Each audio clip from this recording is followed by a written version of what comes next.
Well, good evening, everyone.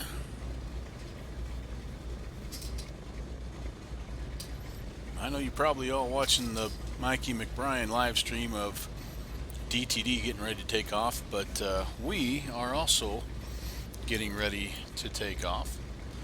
We're making our final leg from Duxford, England to Caen, Carpiquet, France, across the English Channel.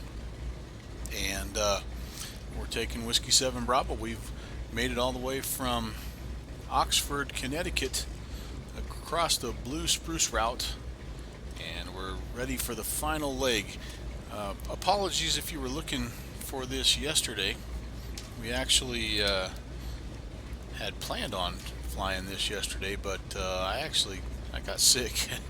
I was down for the count, and so I wasn't able to do much of anything really yesterday. So I figured, why not push her back a day? It corresponds with the actual D-Day. I know that most of the drops were done on the 5th, and that's when all of the people that flew the restored C-47s across the English Channel, that's when they did their reenactment. Still got a little bit of a throat thing going here, but anyway, I thought, well, it's the next best thing, and that's okay if we're a day late. I'm still excited about it. We're right now just tuning in some initial VORs to help us.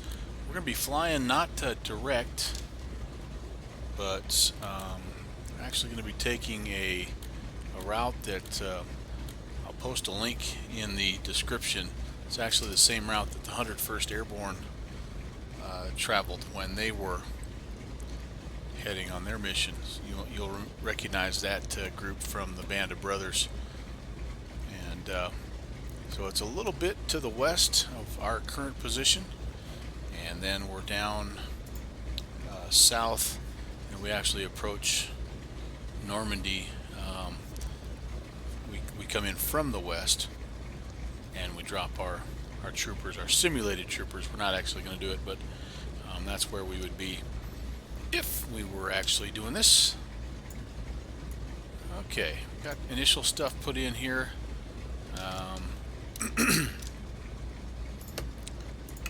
No ATC, so nothing to really worry about right there. Weather's decent here, 57 degrees. Winds 100 at 8.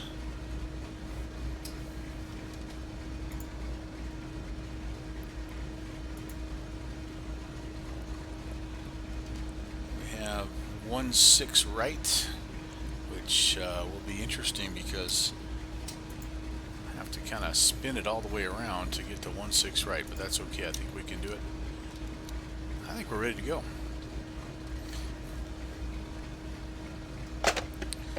Brakes are released, time to go flying.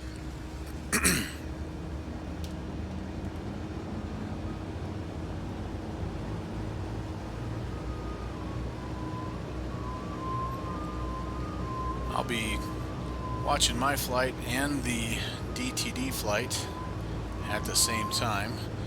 I've been following that series. They've done a really, really great job restoring their C-47, Air Canada C-47, but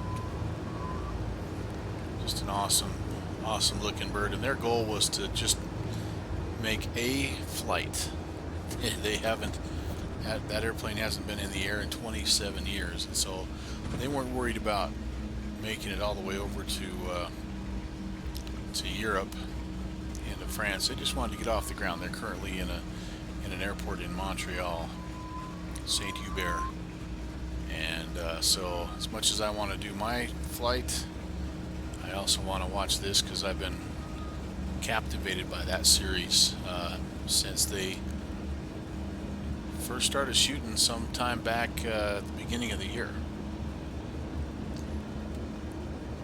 Flight Chops is there, all kinds of celebrities. Of course, the actual airspace right now over France is pretty well shut down. They have some presidents over there, all kinds of heads of state, and they're doing a few things, a few flybys and stuff like that. But if you were there in real life, you wouldn't be able to actually fly over Normandy. That airspace is closed. All right, so we are approaching runway 6, and we're going to be departing on a 240 course. Again, winds 100 at 8. Clear day, that'll be nice. You never know over here what the weather's going to be like, so hopefully we're going to have a clear day all the way to Caen, Carpiquet. Okay, I'm just going to one last check here of where we're going. We are departing to the west at we're actually departing at, I think I filed 3,500. 2,500 is where we should be. Yeah, we're heading west, so change that. We could get a little higher if we wanted to, but we're going to turn and head and make left traffic here and turn to 26. We're going to intercept the 267 outbound radial.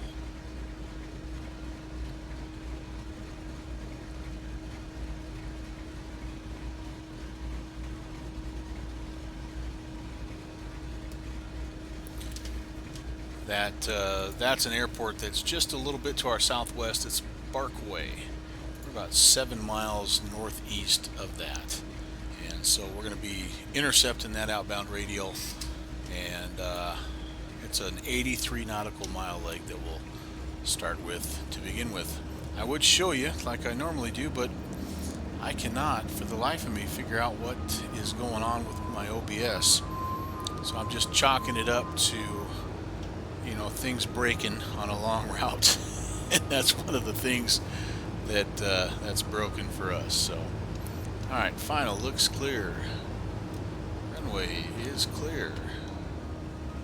Let's get lined up.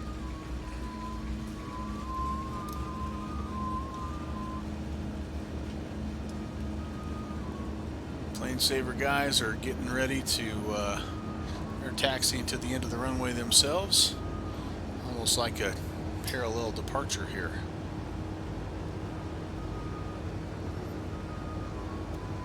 Okay, let's do a final check and then we will get airborne. Oops, don't need that. I need that. Before takeoff, we'll set the trim. Looks good. Cowl flaps to trail. Pitot heat, we do have it on just in case, and we will lock the tail wheel. Flaps are at 1/4, and we are ready to go. Power coming up.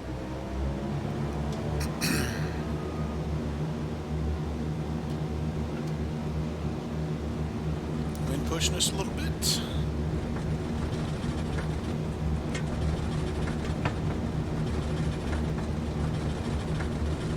Windy at St. Hubert. Looking at the live stream, that windsock is straight out. Tail coming up. Looking for 90 knots. There we go. We are flying. Positive rate. Gear coming up.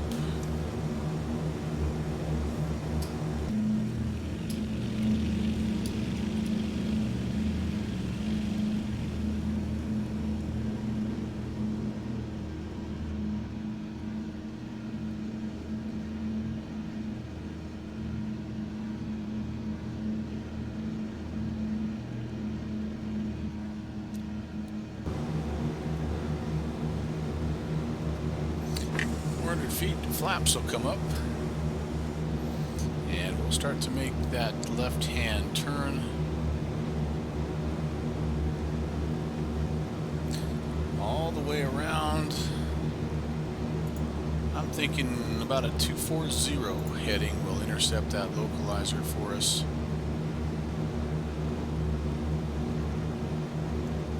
Just not alive just yet. Give it a minute. 116.25. I don't have the right. Alright, let's get to 240, then we'll get the right localizer frequency put in there at 110.25. I need 116.25. That's okay. We got good climb power. I'm going to back things off just a little bit. Excuse me, guys. Bring it around 240.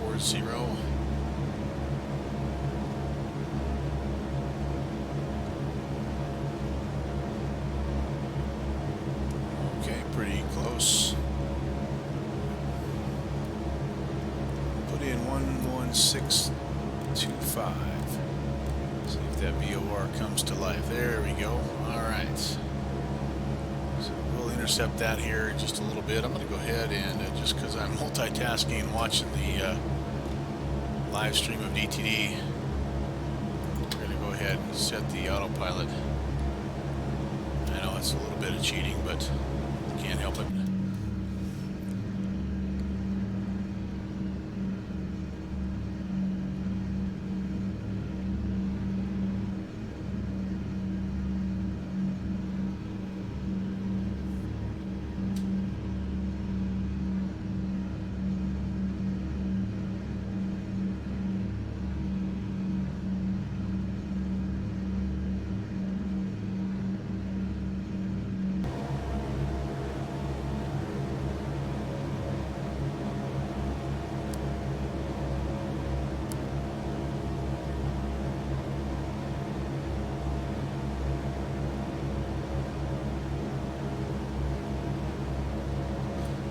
DME is showing again, like I said, we're about 7 miles away. It's not going to get, we're not going to get a lot closer. We're actually intercepting that outbound on a little bit of an angle, more to the west than we need to go.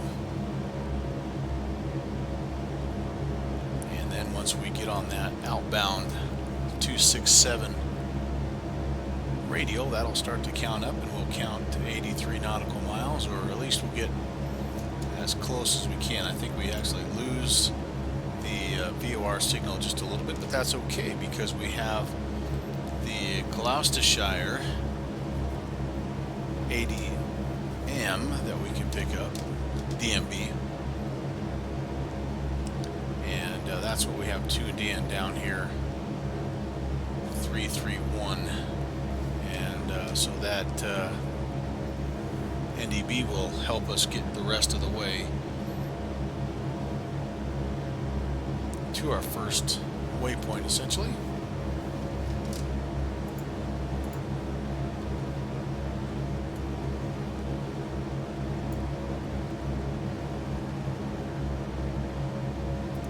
So all I can really show you here, unfortunately, is active sky. I can show you what our weather looks like, and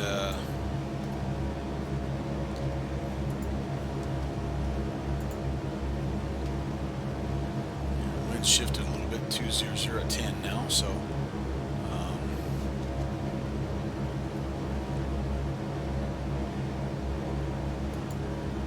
but I can't show you anything happening with our Fantastic. I can't show you anything that's happening with our Sky Vector, so that's frustrating. I apologize for that. I'm just going to have to describe what's going on as best I can, and yeah, I don't know what else to do there. I messed around with it for quite a while, last couple 3 days, and I just am thinking maybe a reinstall of OBS is coming up, but I'm not going to do that because we're actually doing a complete computer overhaul after this weekend, actually. Okay, we're back off to cruise power. We're at 2,500 where we need to be.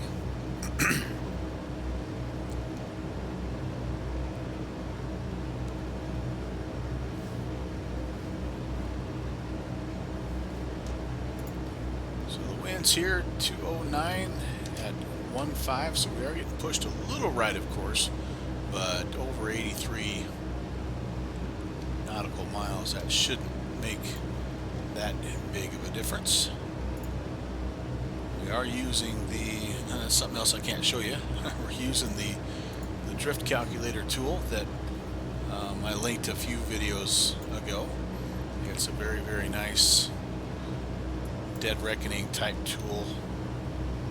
Don't really have any, you know, landmarks that we're aiming for. It's fairly flat where we're going so far. There's a big channel that we'll hit, a big waterway here pretty soon, and that's about our first visual clue that we're heading in the right direction. But with our winds at 209, 15 knots, we should be actually heading 237. So we will make just a little bit. That's actually, oh, that's not the one I want. Yeah, that is the one I want. Figure out which airplane I was in for a second. 237. Right now, if you haven't tuned into the Mikey McBrien plane sabers, I think the C-47's down at the end of the runway, probably doing some run-ups and things like that. Mikey looks pretty stressed, so they may be looking at getting ready to take off here in just a little bit. They actually did a high-speed taxi on yesterday's episode, and that went pretty well. They did, I think, 4 of those high-speed taxis where they get it up to speed, and the tail actually comes up. They don't take off, but they get it up. They go full power. Yep, here we go. They're rolling. So I'm going to take just a second. We're flying out. I'm going to continue to watch our VOR needle here, but I'm curious to see what happens here on plane sabers.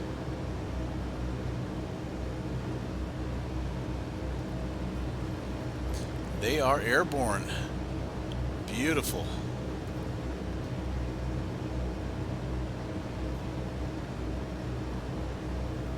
Everybody's going crazy. Gears coming up.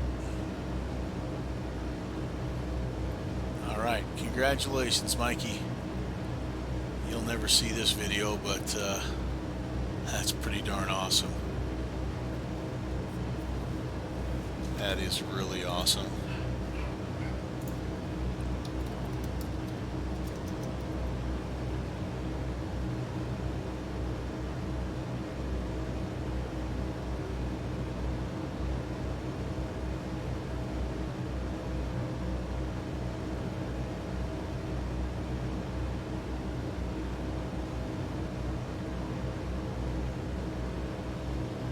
Meanwhile, our radial is just about centered up, and we'll turn to that 263 outbound.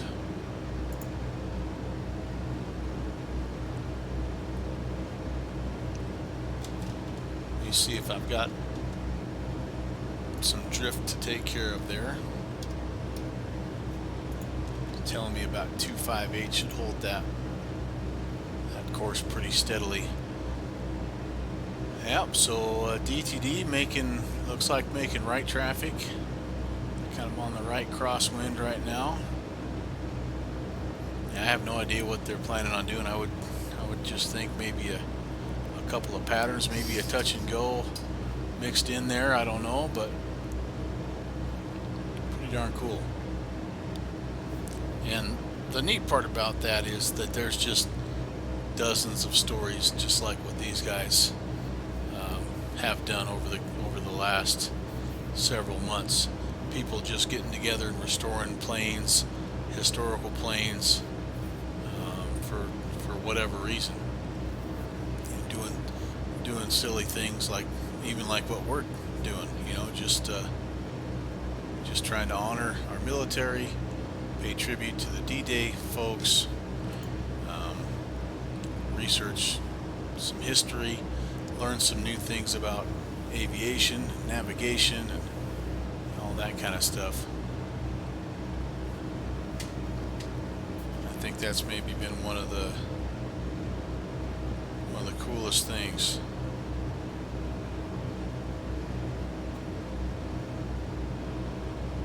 Now my live stream has paused here. I don't know what's going on.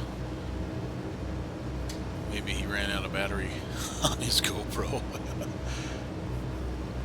But so yeah, I hope if you've tuned in to watch any of these, I hope that they've been informative for you. I hope that they've had a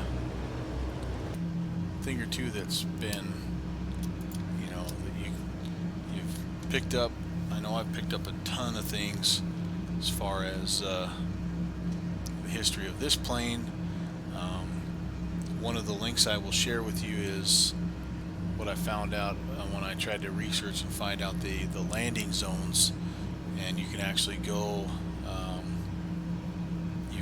on and see some of the classified, used to be classified documents that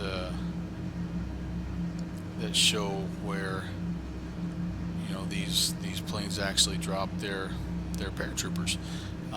Unfortunately, was not able to find where tail number 282 dropped, but I did find the 38th squadron, and so that's why we're tracking this particular route here.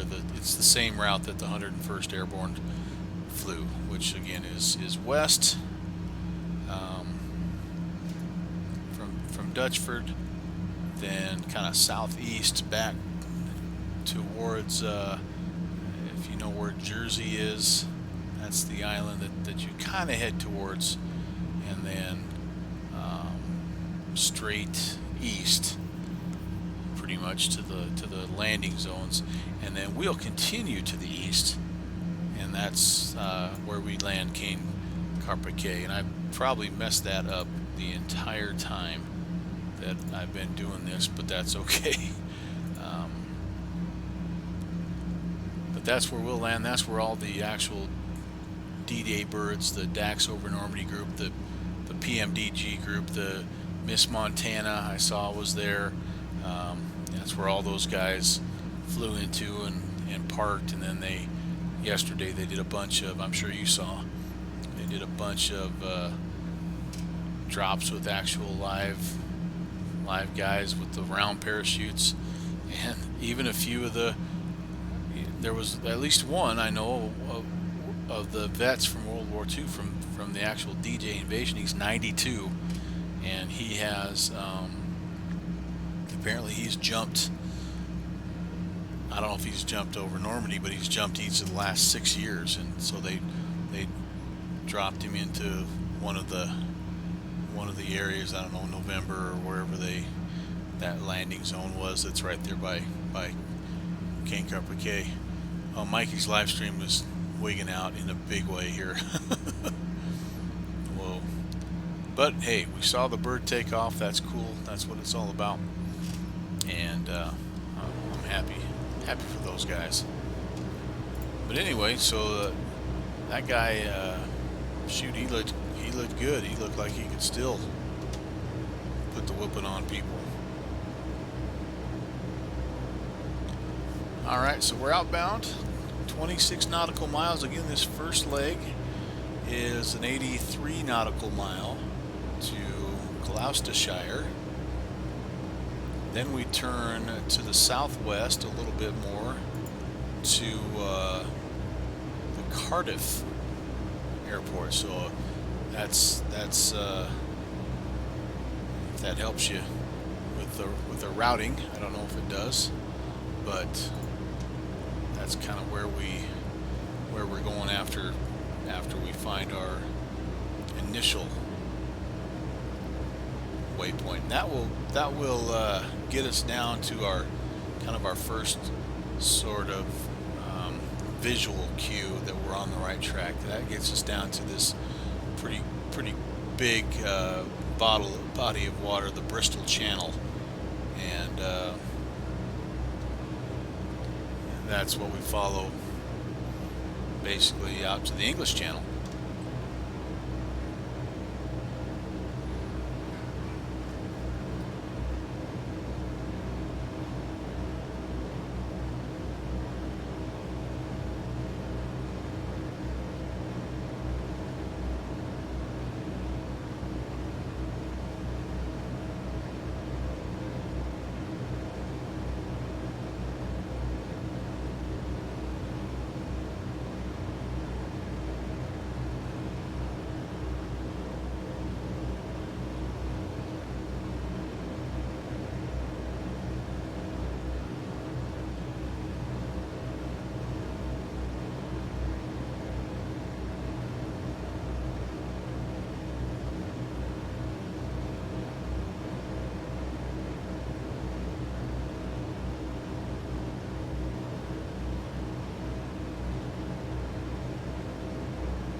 folks. So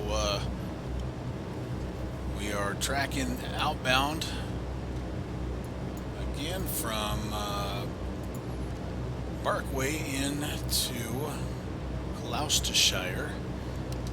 83 knot initial leg. By the way, our flight plan today, just a little over 2.5 hours, 2 hours 42 minutes total.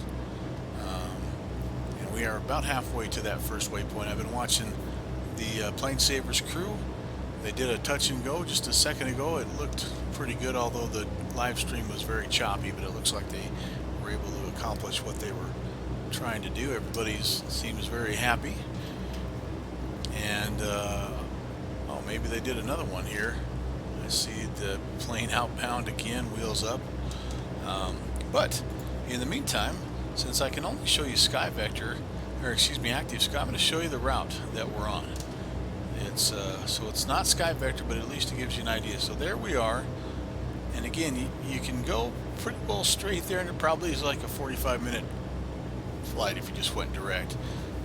Part of us going this way is again following the D-Day route of the 101st Airborne, but the other part is that this cuts you through some pretty good Class Bravo airspaces, and so you know, they get a little grumpy if you are farting around VFR in a big slow bird like we are. And this route actually, it also cuts you through a little bit of that as well, but it's not the big Class Bravos. I think there's a Class Charlie here near Bristol and Cardiff, but they're not online right now, so we're not going to worry too much about that. So that gives you just a feel for where we're going, and will be a little tracker as far as how much longer we have to fly each leg.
So it looks like we might have a little bit of a build-up here of some haze.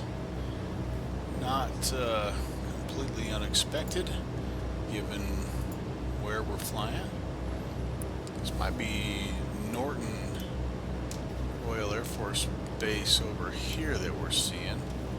We have a couple of airfields that we fly by. There's Fairford Air Force Base as well, kind of off to our left as we head into Gloucestershire.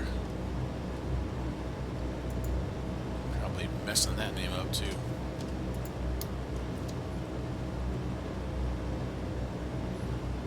Continue to remain just slightly left of course, although not terrible. But keep bumping it just a little bit. There is an airport that we will fly over, so that's a nice visual reference here.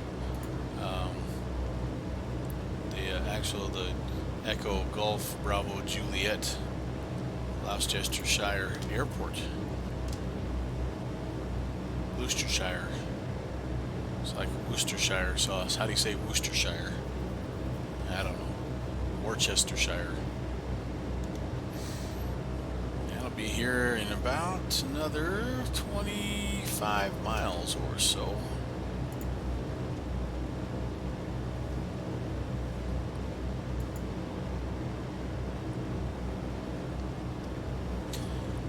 So just a quick recap.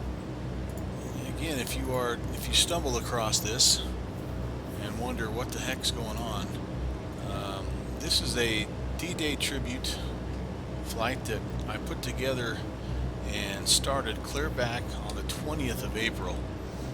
We were able to fly basically one leg per weekend. We did have to take a little break because of a family commitment, but we flew our first leg Saturday, April 20th, from Oxford, Connecticut to Goose Bay, Canada. We're flying on the same route that the, listen to me, I sound Canadian, same route that the Dax over Normandy group is flying. It's called the Blue Spruce route, and it takes you up over the North Atlantic. It's just a way to cross the pond in some of these older aircrafts that can't do it non-stop. You need to have a place to stop and refuel or divert if you need to. Looks like DTD is coming in here for possibly another touch and go, or maybe on final, I don't know.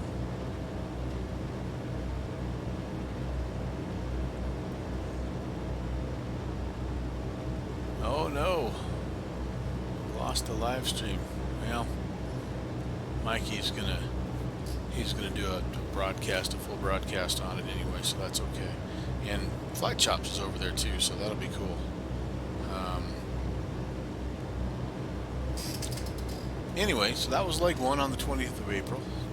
On the 27th of April, the following Saturday, we flew from Goose Bay, Canada to Narsarsuaq, Greenland, and found out that that was actually going to be added to the Orbix Scenery Library, so that's kind of cool. We had the Project Greenland, or the Greenland X project or something, so we had a little bit of scenery. That was a beautiful, beautiful place to fly into. Very unique. I hadn't been there before, so really, really cool. So then the following Saturday, that was May the 4th, we flew the third leg from Narsarsuaq to Reykjavik. And again, Reykjavik, Iceland is not a place that I fly to very often, if ever. I think that was my first trip to Iceland. Won't be the last. That was another just wonderful, beautiful place. We then flew leg 4 on Saturday, May the 11th, the following weekend, and we went from Reykjavik to Prestwick, Scotland. That was the last transatlantic leg for us, and then we took a break. We had a family commitment. And last Saturday, May 25th, we flew from Prestwick, Scotland, down to Duxford, England, which is where we departed just a few minutes ago. That was leg 5, and then of course we're on leg 6, the final leg. It was initially intended to be June 5th. Stomach bug said, no, you're not doing it. That was yesterday. So, but happy to be in here today, and it's been a lot of fun. Been a fun project.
Alright, so our NDB has come alive and it's showing us that we are actually, even though we're still following the outbound radio, we've kind of drifted a little bit, and so we're going to change our course. We're closer to that, so that looks like about a 290 heading, and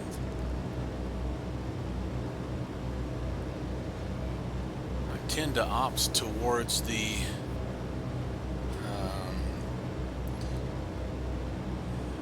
nav aid that I'm closest to when it comes to radio navigation.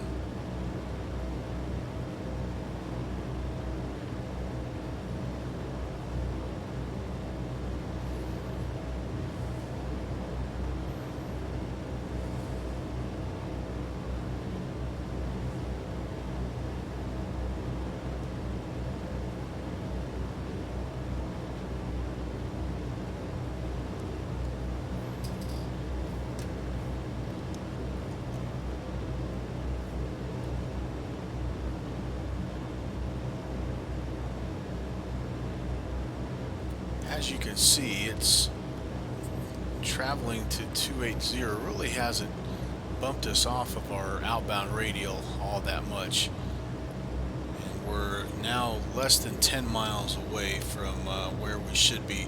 Usually the DME is fairly close, and I'm happy that we've been able to track it, to be totally honest with you.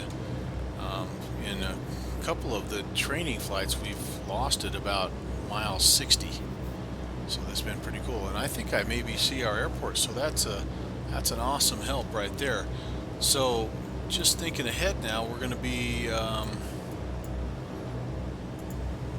flying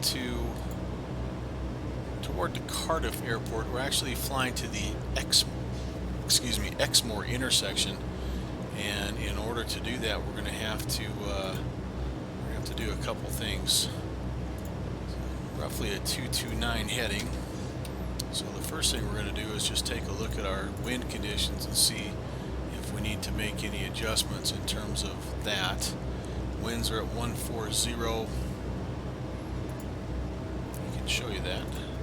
Winds are at 140 and 12 knots. So plug that in. 140, 12 knots. You guys will remember what that looks like from the last video.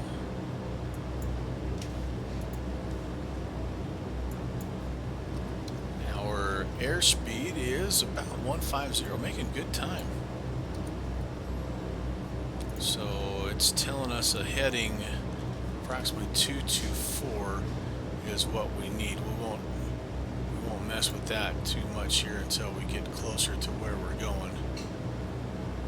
I need to adjust that so we fly right over the top. That little needle will flip around and point the other way, and then we also have some VORs to tune in because we're going to be intercepting. Let's see, what are we intercepting? The November 864 airway, and we will be tracking an outbound from Brecon, 117.45.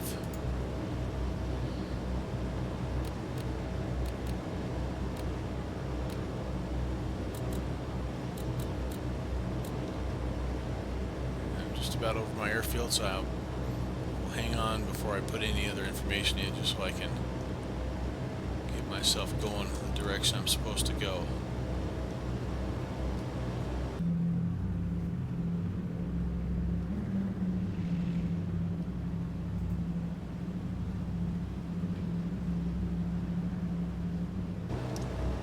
Alright, I think we're close enough. So we will head 224.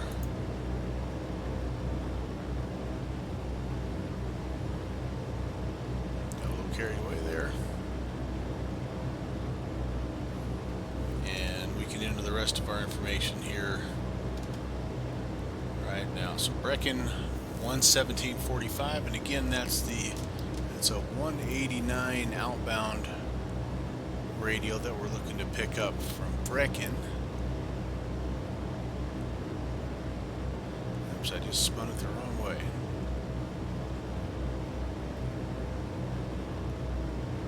.189 outbound radial, and at the same time we will be looking to track inbound Berry Head, which is 112.05.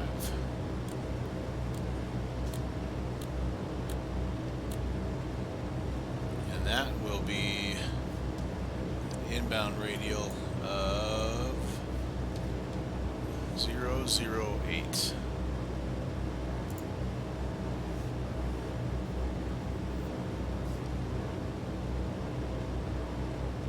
So as soon as we get those guys to come alive, then we will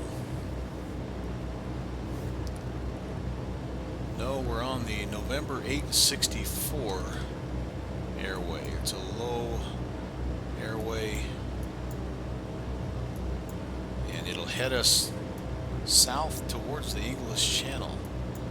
This is a 62 nautical mile trip, so we're going to have to just do a little bit of calculating here and some timing just to make sure we're on the right track. We will have, again, that large body of water. I forgot what it was called. The Bristol Channel. We'll have the Bristol Channel as a guide that we're heading in the right direction, but airspeed right now, our ground speed is 149, and we're looking at a 62 nautical mile trip, and looking at just about 25 minutes, give or take a little bit. We passed that airport a couple of minutes ago, but that'll give us an idea we're on the right track. We will actually pick up this intersection, and we'll kind of pay attention to the Cardiff Airport. The Cardiff Airport will be kind of off to our right. It'll be on the right side of the channel, and the intersection that we want is on the left side.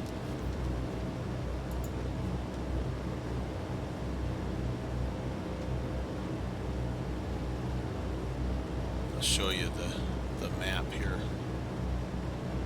I think I have a little bit of a mistake in the map because, yeah, you can see where we are right here. So actually we flew up, there's a waypoint up here I forgot to put in, but now we're heading down to the Exmoor intersection. So yeah, we hit that little green waypoint. Yep, there it is. I didn't have it plugged in there, GST, but that's where we came from, up here Duxford to GST, now a little bit further to the southwest to Exmoor, and we're intercepting. There's a airway runs this way, so we have a VOR up here, Brecon, so we're tracking an outbound radial there, and then we have this Berry Head down here that we're tracking inbound. So between the two of them, that's where the airway runs. Not sure which one of those is going to tune in first, so we're just going to kind of see. We've got them both set, whichever one we pick up, that's what we'll follow.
show, I think that we've picked up that Berryhead VOR. We're kind of tracking inbound, so that's cool. That's a step in the right direction, I guess.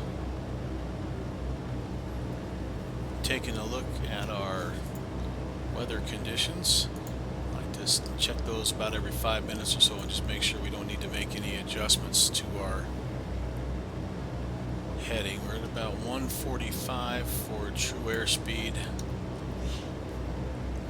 Wind direction 138 now. It's switched a little bit, and speed is 13, so it's picked up slightly. 224 though is our recommended heading, so we're still going in the right direction. That's a good thing.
So if you're curious and you head back and check some of the videos on the earlier legs, you're going to see hopefully some growth, not only in the navigation but also the information that I shared. I really tried to be sensitive to the time period, sensitive to the airplane, sensitive to just how the old timers did it, the World War II guys, but also being mindful of modern aviation and the pilots that are doing it today. The rules have changed a little bit. While you can simulate things that you can't do in the real world, which is fun, there are also some things that I learned that I don't have to feel bad if I'm actually using those things. So one example occurred on the second leg from Goose Bay to Narsiswatch. It's the first transatlantic leg, and obviously they did not have VOR navigation. They didn't have GPS. They didn't have the modern stuff that pilots have today, that when they make those flights they can basically get on the airways and they know, and ATC knows exactly where they're at. It's a very safe way to cross the Atlantic. World War II pilots didn't have that. So they used a variety of navigational tools, and some of them really quite brilliant, to be honest with you. Lines of navigation, sextant navigation, drift calculation. They did have, in some cases, actual pathfinder airplanes that were able to tune in some radio frequencies that were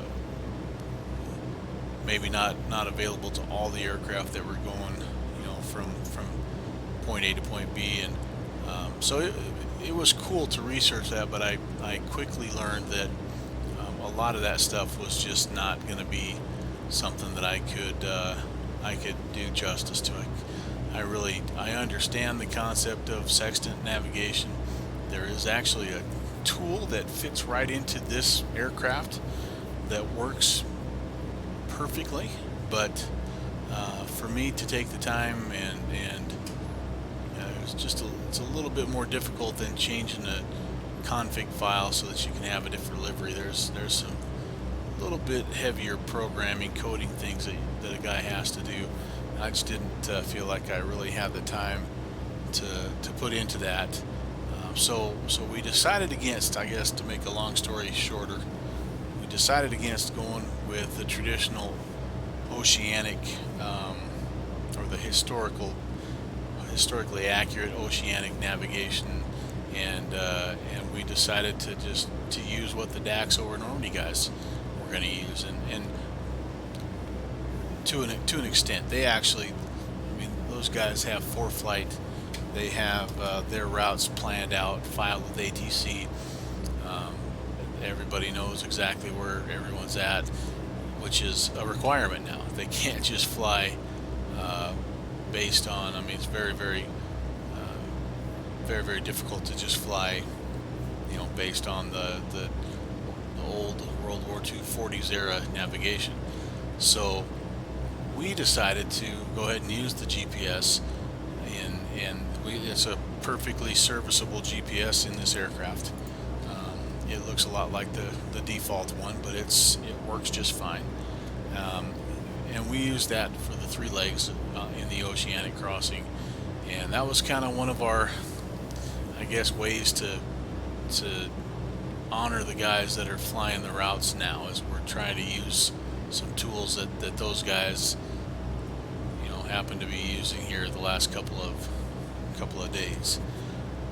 Now, for the rest of the legs, though, we have really embraced VOR and NDB navigation. We've embraced the wind drift calculation. About the only thing we haven't really done is the sextant navigation, because we're over land and we can chase from airport to airport, and or waterway to waterway, and so that's kind of been our attempt to pay tribute to the original World War II navigators and pilots, and even that is a little bit of cheating, because, like I say, they didn't really have the VORs and NDBs back then. They had to truly use quite a bit of dead reckoning, and that's just an absolute art. When I went back and researched that, and I shared a lot of links, to that end, and you can see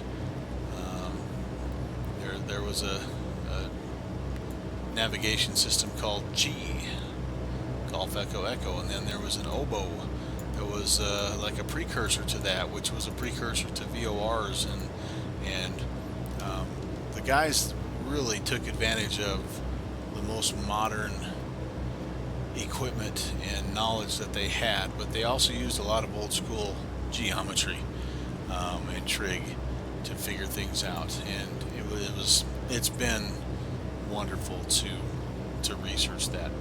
Alright, we need to do a quick drift check ourselves here. Our winds, our airspeed, sorry, 140. Our winds now 136. Speed is 14. So it's telling us a 223 heading. And that looks pretty good. We should be right along kind of the eastern coastline here for the most part. And then we're expecting, as soon as the Bristol Channel actually kind of turns to the right, it turns almost due west. As soon as that happens, we're going to run into the the coastline, the shoreline, I shouldn't say the coastline, but as soon as we hit the shoreline, that's about where the Exmoor intersection is, and that's where we should start to see these needles start to center up a little bit. And yeah, with any luck, be on the November 864, I believe is what I said. Yeah, November 864 airway, heading south to the English Channel, south to Berryhead.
Realized a kind of a goofy mistake.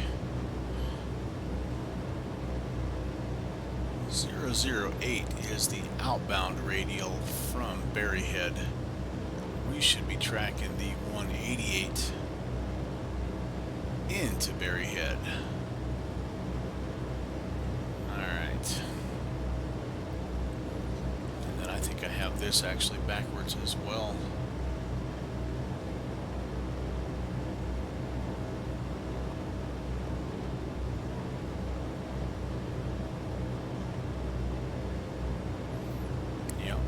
Exactly backwards.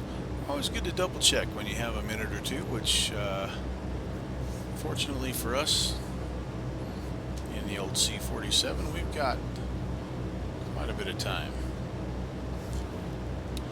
Alright, taking a look. Haven't checked our pressures and temps. Those look pretty good. Fuel is still, yeah, 3/4 of a tank. Those things all look pretty good. I could actually close up the cowl flaps. Oh, that's right, I can't. A little bit of a glitch when they're set to trail. I have to go up there to close them. It's interesting.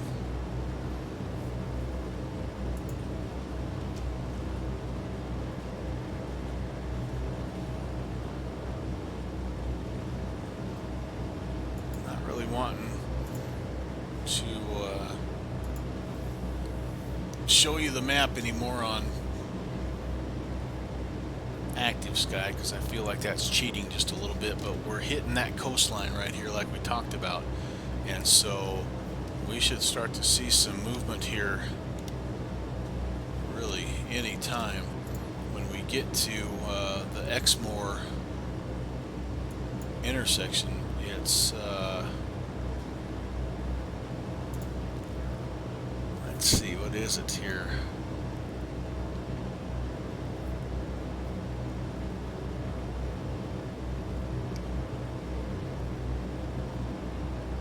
30 miles, 30 nautical miles.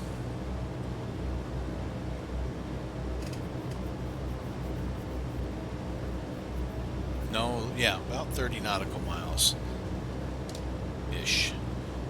Do we see an airport over there? I wasn't really paying attention, but we should have seen the Cardiff, Wales airport. Yeah, we'll just have to continue on and trust our navigating skills here. That airway should be running kind of from our right to our left. And our next course, like I say, is about a 188.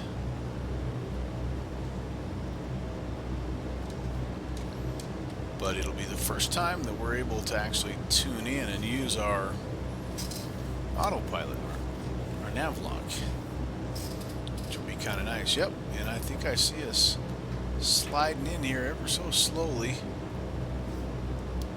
Should be doing the same thing down here at the bottom also.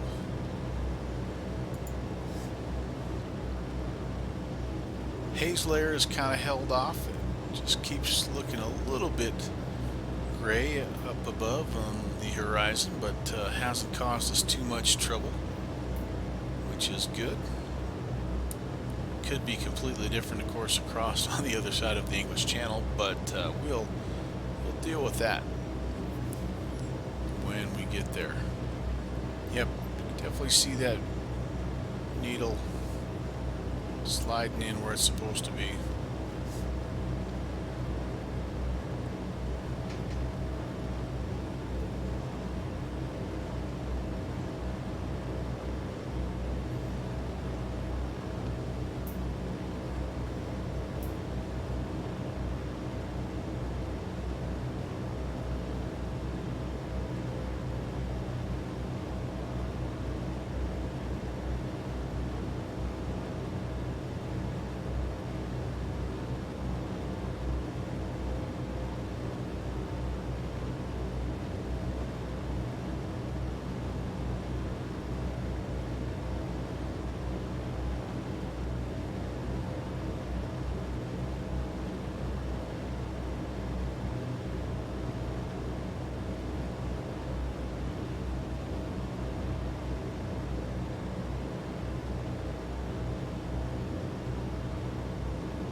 We calculated about 25 minutes to get down here to Exmoor, and we're at 22 and a half minutes, and we're getting pretty close. So I would say that that calculation was decent.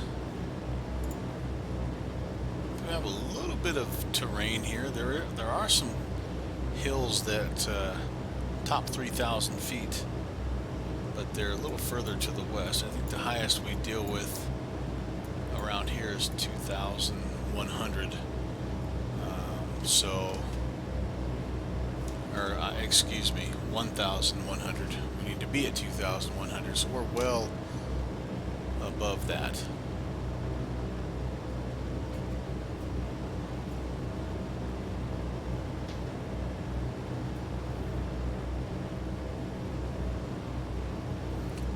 Pretty close. As soon as that gets centered up, we will go ahead and engage our nav lock, and we'll start heading towards Berry Head.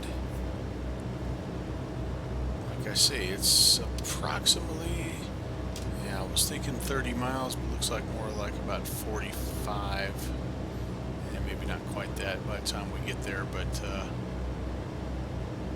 we'll be on that airway. November 864 airway. I would say we're in the ballpark. Go ahead and engage nav lock and make our turn a little bit more to the south.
Picking up a little bit of chop here as we approach the southern, southwestern tip of England. So what are some other things that we've learned along the way besides navigation? Well, there's been a lot. We learned about, again, several of the aircraft that came from North America. I shouldn't say that they're all from the United States. The PMDG guys, that's obviously somebody that is interesting to me and us as a flight sim community. They have a C-47 called the Tabitha May. It's I believe has a Pan Am livery. Old Clipper, and they've restored that. They actually flew up to St. Hubert and visited the plane saver crew on their way out. They didn't go straight up to Goose Bay. They made a little bit of a detour there, so that was kind of cool. And I did see in one of the YouTube videos, I did see that they were departing. They had made it over there, and were getting ready to do their thing with the rest of the crew. So that's pretty cool. There was a group from Everett, I believe Everett, California, that also had a DC-3, and then of course, you know, the DAX over in Normandy. I think there were a couple dozen that ended up going with that group. So yeah, I mean, there was quite a few. Of course, some of the more famous ones, the That's All Brother, which is reported to be the first plane in the plane that led the American group. And then there's the Hey Buddy, which is the plane that led the Canadian Air Force. I asked a few people who led the British, and I didn't really get an answer there. I'm not sure. I'm sure that information's out there, but I didn't get anything in my little bit of research on that. But we learned a lot about those planes and kind of what went into making them ready to fly across not only the English Channel, but clear across the Atlantic, the North Atlantic. And I've linked some videos in there, and you can kind of check out their story as well. You have to kind of go back to the second leg for the third leg for some of those. I think the Tabitha May is featured in the third leg there. And then then the other thing that we talked about was some of the Pathfinders, and they used among other planes, they used some of the fighter planes like the P3D. And there's a really interesting story about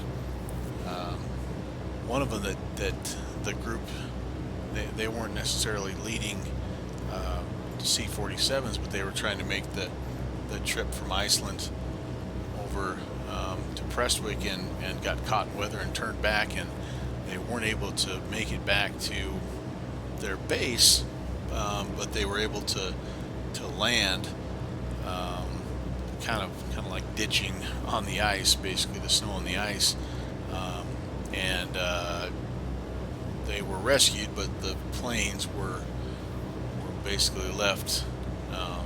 There was no way to get them out at the time, and so they slowly became part of the snow and ice pack up there. And so but a group found one, and they are calling it the Glacier Girl, and there's actually a multi-episode little TV show about a group that went up to recover that, the P-38, the Glacier Girl.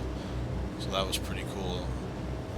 The Hunt for the Lost Squadron is, I think, what it's called. That's linked back in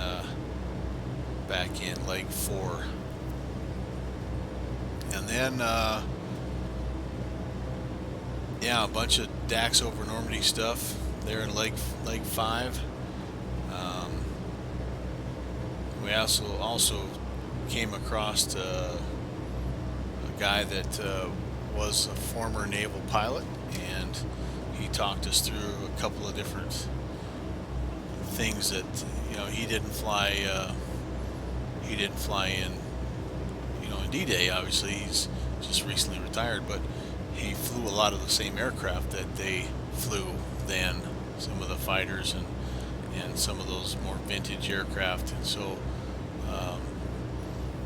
kind of cool to talk to him, and we included a few little tidbits from that guy as well. So each one of the legs, and this one will have the most so far of any of them.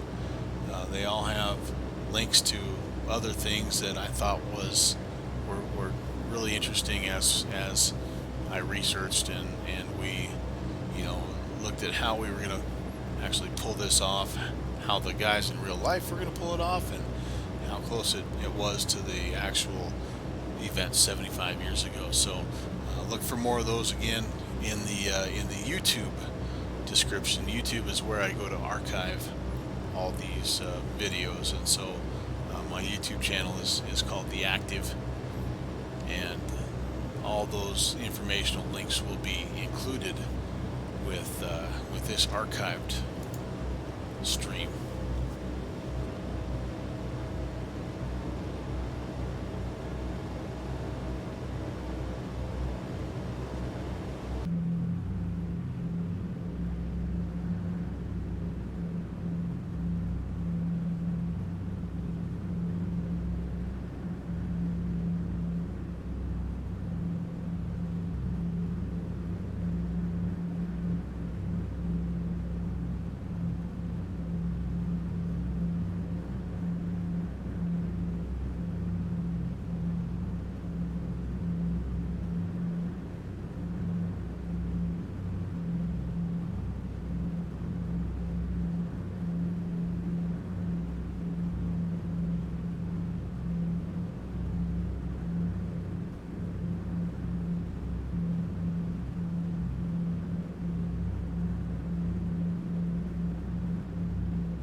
bit of weather off to our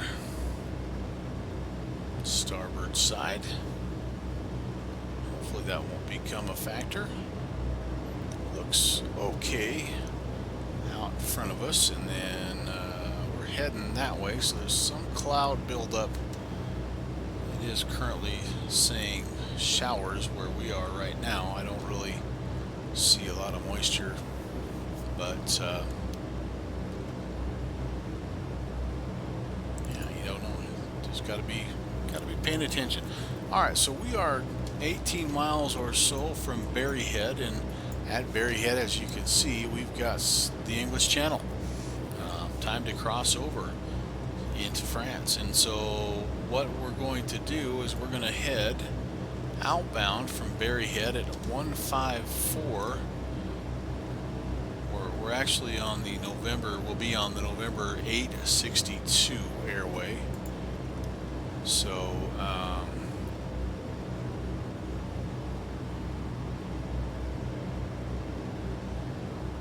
we're going to go ahead and so we need to put the Berry Head VOR frequency in there, 112.05. Just kind of getting set up for this next leg here. And then I said 154 outbound.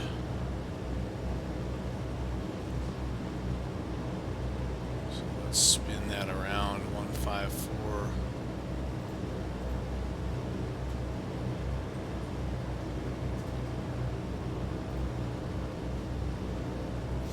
Actually, right now it should say inbound because we're not quite to Berry Head just yet. Then it'll flip over to the outbound leg here as soon as we pass over Berry Head. There is no airport. It's just a VOR sitting there kind of on the edge of somewhere, one of these points. And yeah, once we kind of hit that frequency, we take a left and we head for the first time back toward the east just a little bit. 154 heading.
Alright, I can see the rain a little bit now.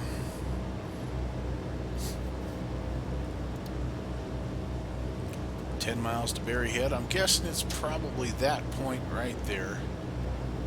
And that'll be where we make our left-hand turn.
Okay, here comes Berryhead.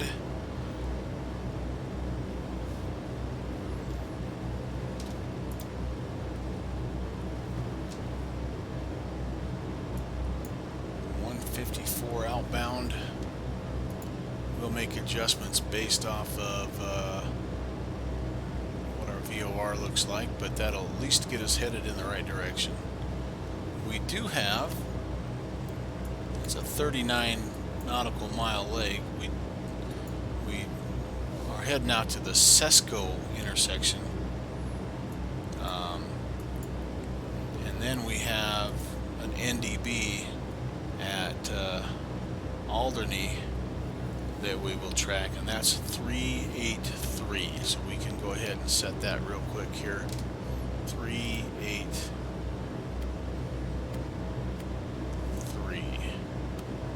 That'll help us as we get a little bit further out to see the Sesco intersection. That's just a point out there at sea. So we're really going to have to track this outbound and make sure that we stay as true as we can. We'll also plug it in up here just so we have both of our nav radios tuned in and working, just in case. Looks like the bottom one is a little off, not quite synchronized and calibrated here, but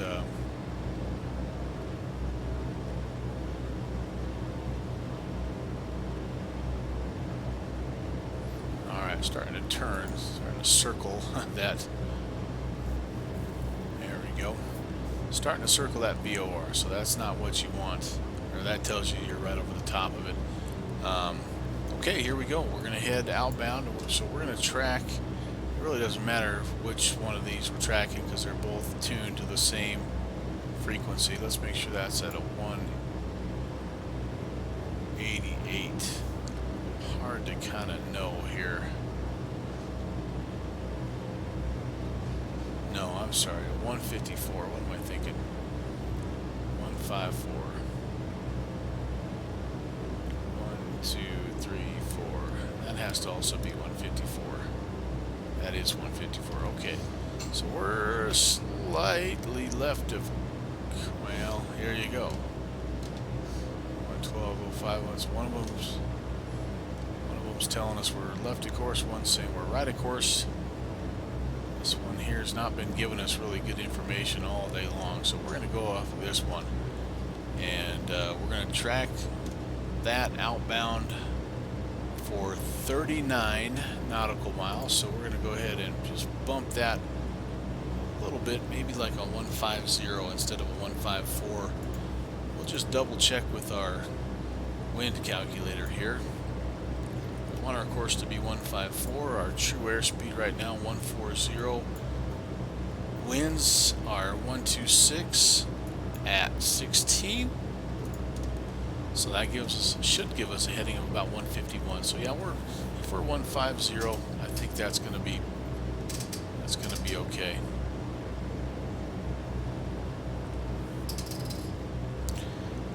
So this being right of course is conflicting a little bit with this being left of course. What this is telling us is that we actually maybe turned a bit too early and didn't complete our leg all the way through, which I don't think is true because our aircraft was trying to turn to get to the back to the VOR.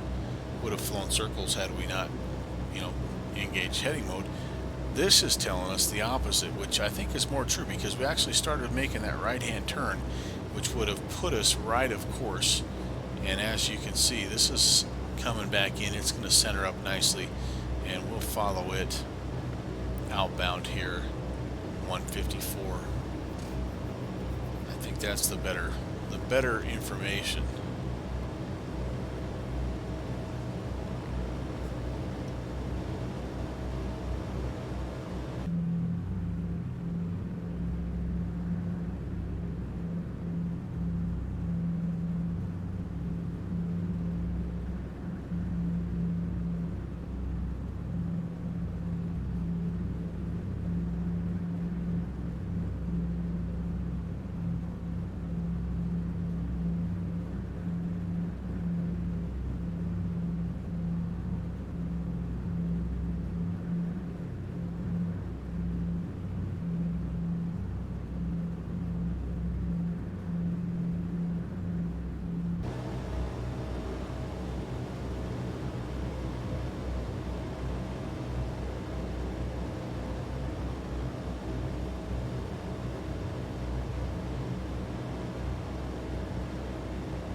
Yes, I saw that lightning flash.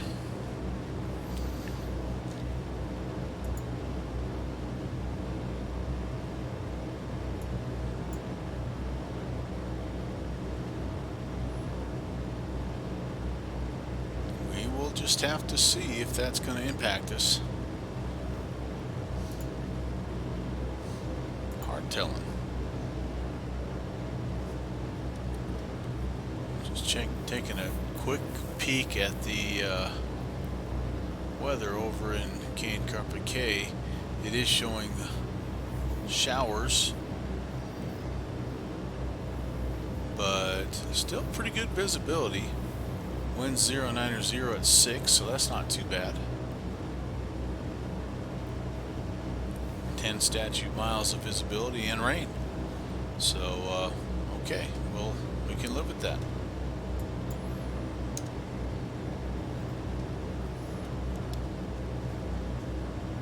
Miles out, 27-ish to go. Again, this is a 39-mile leg to the Spruce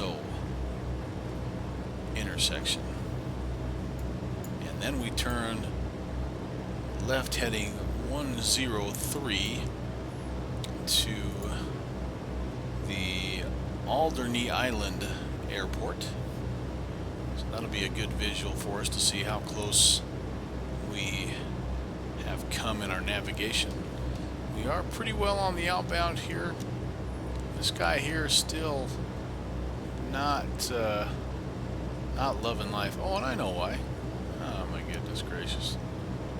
That's because this needs to be the same as above. 154. Aha. Always good to set both radios just in case you do something dumb like that. And when we get down a little bit closer to the Schizo, however you say that intersection, we are hoping to get a little NDB help. Oh boy, that looked like a big flash. We're only 2,500 feet here, so, you know, a thunderstorm could really wreck our day. It's picking up, ladies and gentlemen. Kind of curious to peek at the map, but since I have the flight plan in, I don't want to, because that's going to show how far off we are, or if we're on the actual route, and I don't want to do that. I want to just use our radio navigation. So I'm not going to. We're just going to keep going. We'll listen to the plane.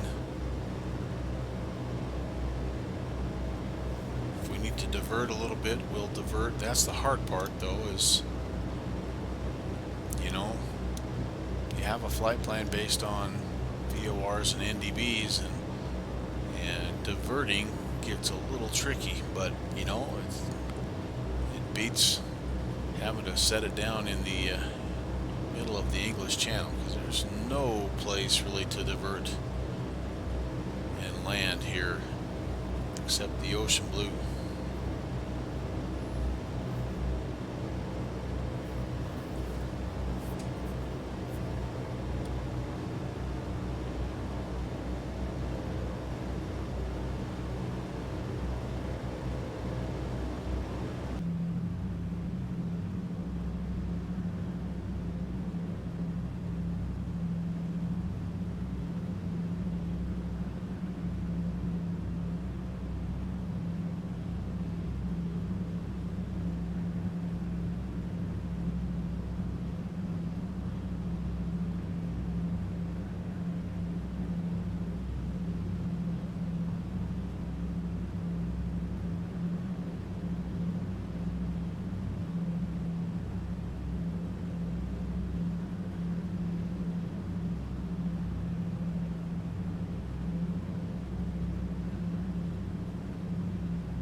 imagine what the pilots, what the troops were thinking right now.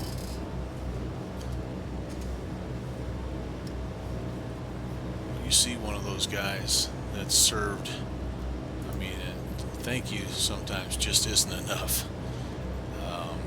Wow.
It's looking pretty good.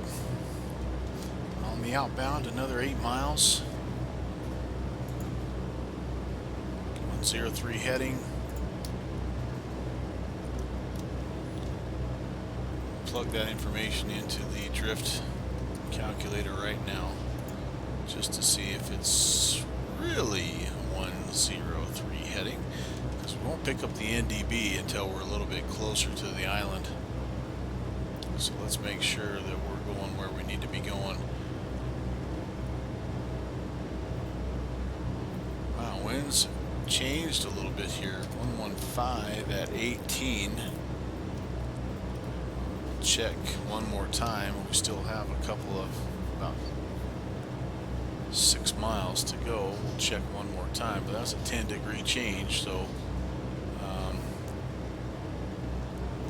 tells us we'd actually be heading at a 105 instead of 103 heading, and our goal is to find the island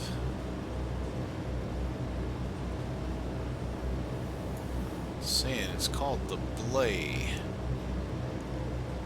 Alderney is the airfield. It's kind of a cool little looking airfield, honestly. One of these days would be kind of fun just to fly out to it and see if you could land, you know, like a 172 out there or something.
wind looks about the same, 115 at 19er. It's telling me that a heading of 105 will get us headed in the proper direction here. So that'll be where we spin it. Left turn heading to the coast of France, to Normandy. Give you some information about those actual landing zones and stuff, some of the things we found. Alright, there we go. There's 39 nautical miles. Here's a heading of 105.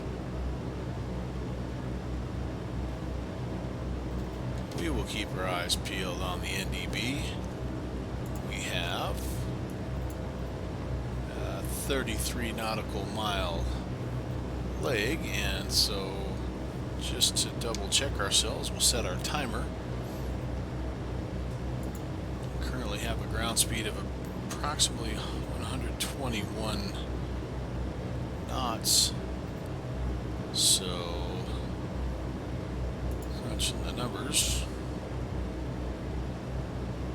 33 nautical miles should give us a leg of about 16, just a little over 16 minutes here, if the weather doesn't change significantly. And hopefully we'll see a little island airport pop up at our 12 o'clock.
My active sky says we are now officially in the thunderstorm, and you can see with the turbulence here, that's no lie.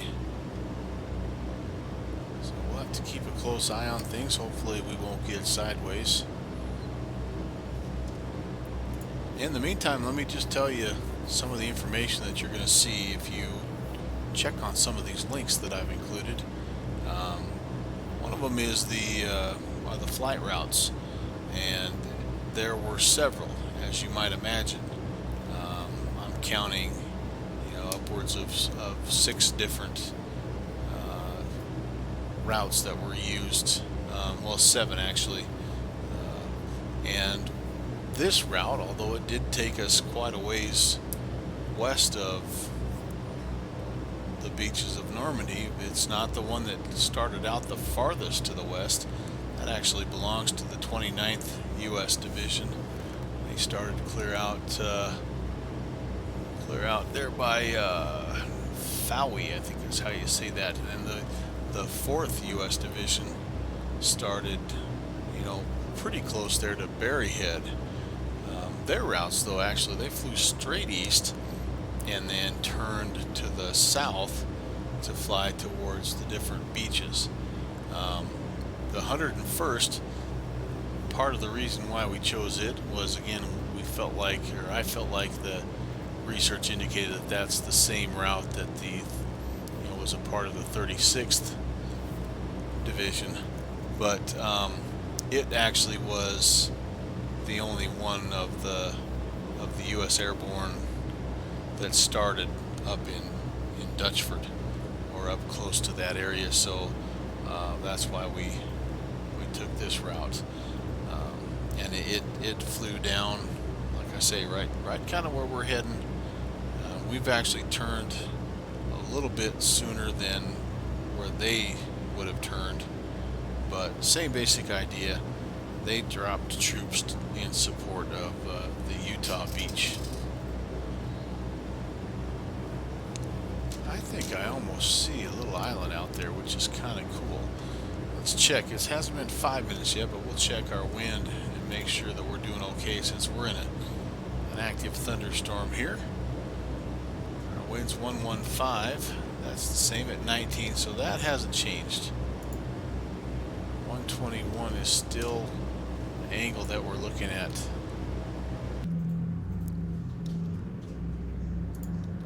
Getting bounced around quite a bit.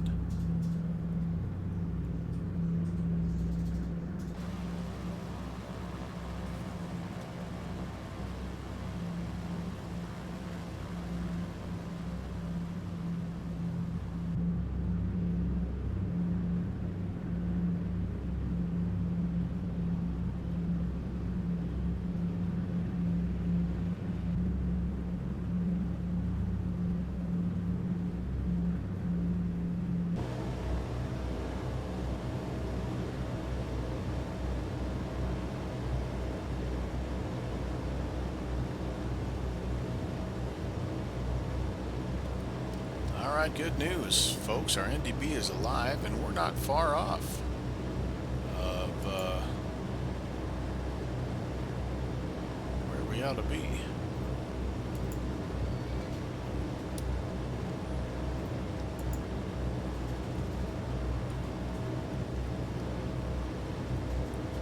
We're heading 105, and it's looking like about a 110 heading to me. So we'll make that slight adjustment. See if we can't get that needle centered up, and yeah, about 10 minutes or so. We planned for 16 minutes, and we're just passing the 6-minute mark. So that's looking like we're finding the island that we're supposed to find. Once we get there, again, that's the Alderney airfield. We will exit there at 110 heading for 29 nautical miles, and we're aiming for the Bennix intersection, and that's roughly where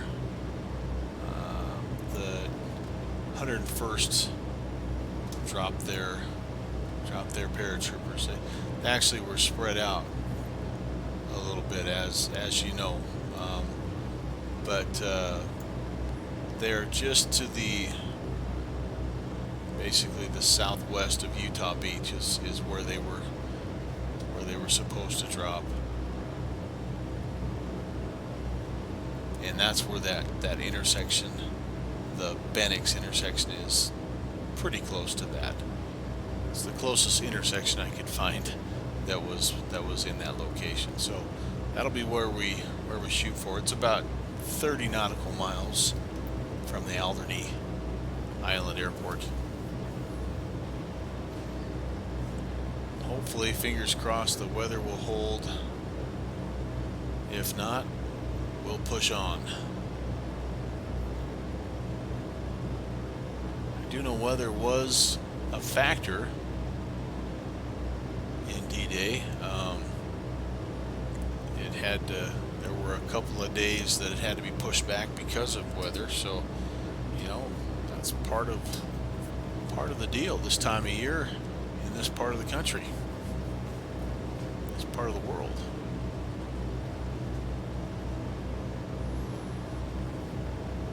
I think you'll enjoy this little airfield, though.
Isn't that a cool looking little island? The airfield there. And we can see the coast of Normandy. It's always a good feeling. No matter how many times you practice and plan, it's always a good feeling to hit your target.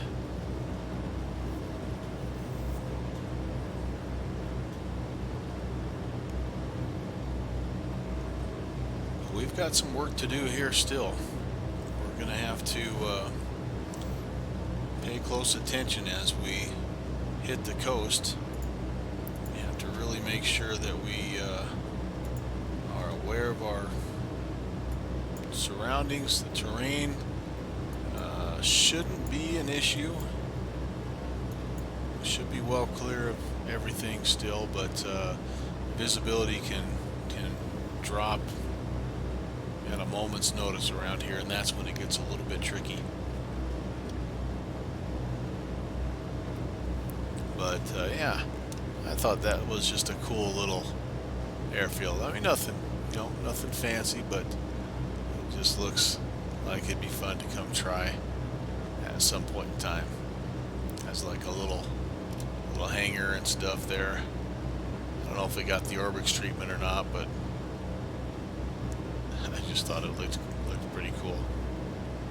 Alright, so yeah, we're still pretty well on the NDB, and after we pass over this island, we're going to we're heading 110, but with the wind here, with the weather, our wind now 119er at 19, so it's saying you actually need a heading of 111 if you're going to get to your landing zone.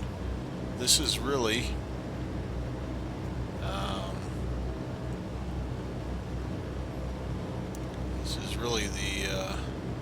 these last two legs are really the dead reckoning part of this flight. We're really going to have to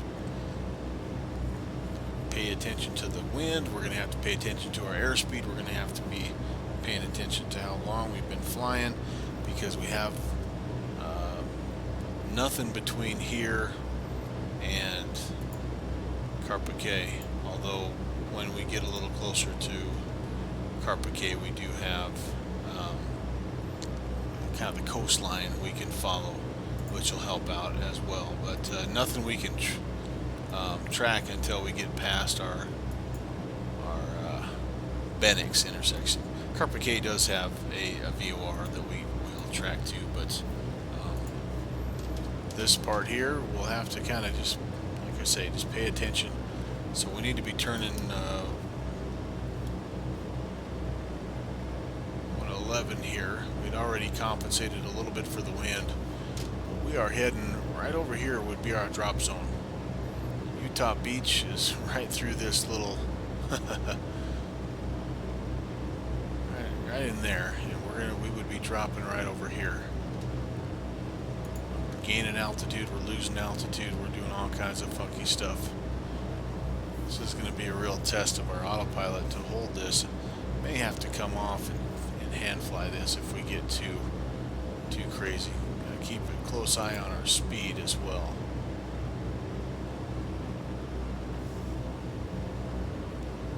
Really getting blown around here.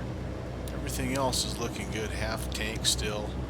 We loaded heavy, which is probably good with a thunderstorm and all this wind.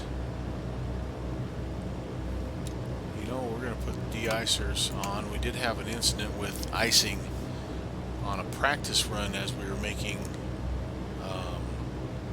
one of our transatlantic legs. I think it was actually into Reykjavik, when we just lost altitude about 10 miles from the airport. Actually, we'd flown the entire leg and crashed just short of Iceland. But that's what happens sometimes. Okay, so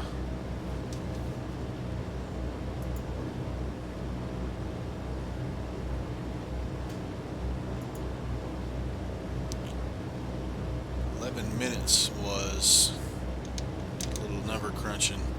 11 minutes is what we were hoping to need to get to Bennix, and I think that's going to be pretty close. The wind is directly in our face at this point in time, so might be just a little bit more than the 11 minutes that we need. But once we're over the top of the drop zone, we'll open the doors. We'll simulate the drop. Altitude had to be at least 8,000. They brought the speed back. They brought the number 1 engine back. Flaps were up, the whole works. This plane does simulate paratroopers, but I'm terrible at making that work. So I have had them work once. It didn't look great, so I decided not to worry about it. With everything else on this flight, I decided we wouldn't worry about that. We'll open the doors, but yeah, that'll be the extent of it.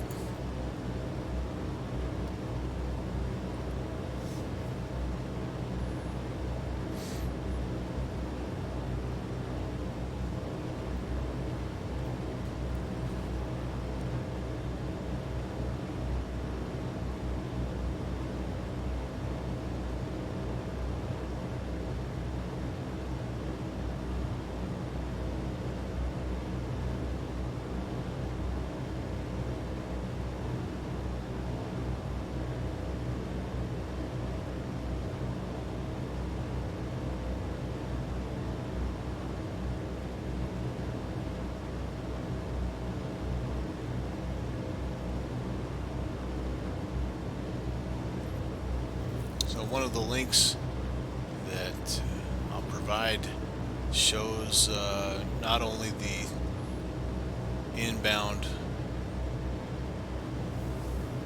flight paths essentially, but it shows kind of where the German defenses and armies were, and shows some of the towns that, again, you're pretty familiar with, I'm sure. You know, Carpiquet, Saint Marie LSA, places like that, Corville. And it's all just right in here. Utah Beach, it's not really simulated, so it's not, we're not missing anything. It's just kind of off here. Well, actually a little bit more down here, and then we would be dropping right in this area here.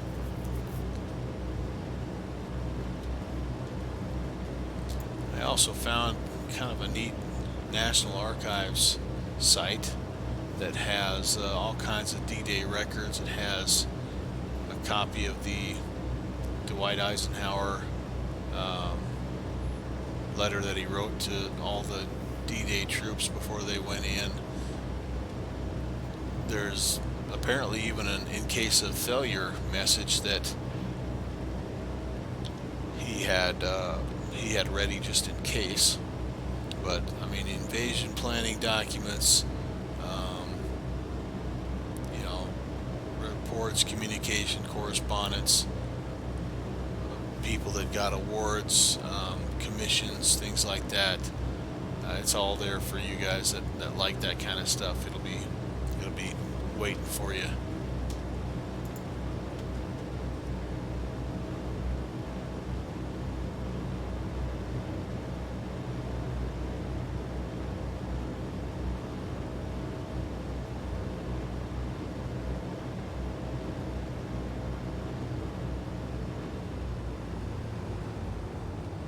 Alright, we're getting ready to begin our run.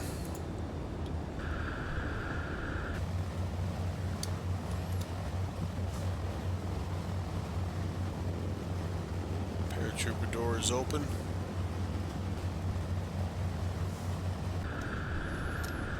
We would flash the red light here so that everybody would know to get ready that we're approaching our drop zone. Take it down here to about 1,000 feet. Of course, these guys are taking anti-air, machine gun right now, all kinds of stuff.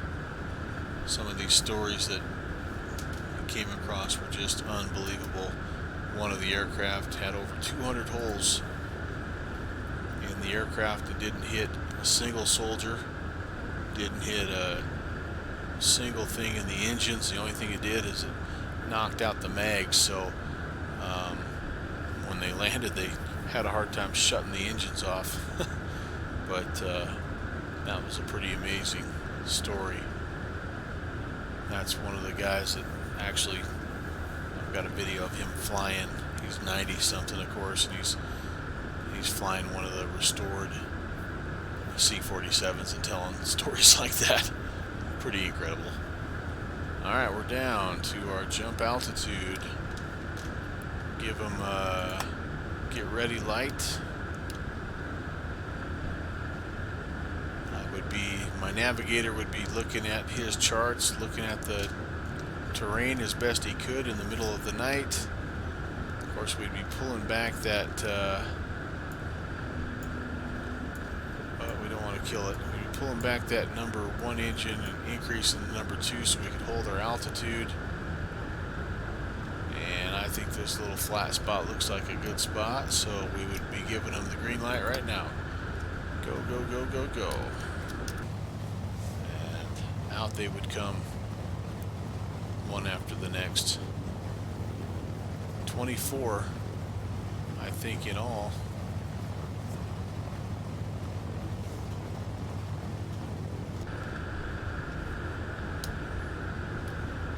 Get them out the door, close the door back up, get the heck out of here. Back up to 2,500.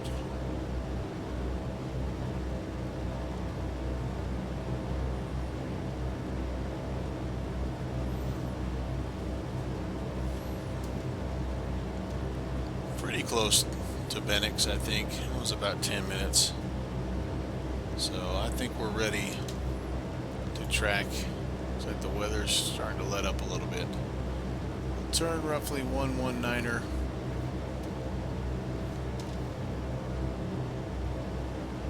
Let's see if if we catch the VOR 114.45.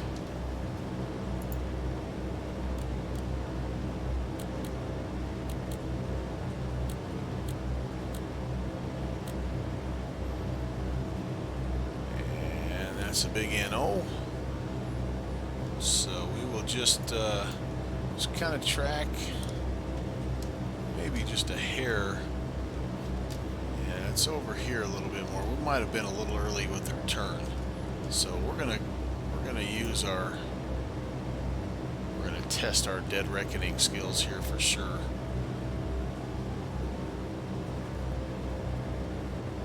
Oh, I actually think I see the airfield, the lights over there, so that's good. It's not far from where we were. I calculated about 15 minutes from the drop zone to from St. Mary Elysée to our final airport, our final departure, our final arrival and landing, Caen, Carpiquet, France. So let's get the weather. 080 at 8 knots. Still have rain. Other than that, things look fairly good. Back up to 2,500. We'll try not to stall out here. Speed getting down to 90. We don't need to stall.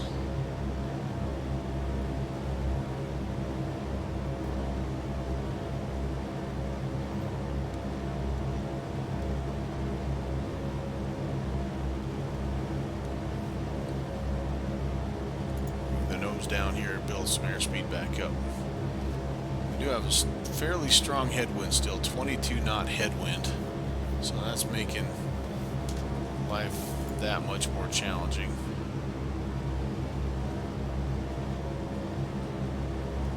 Yeah, that's definitely our airfield. So runways 13 and 31. So I honestly think we could come straight in with winds 080. It's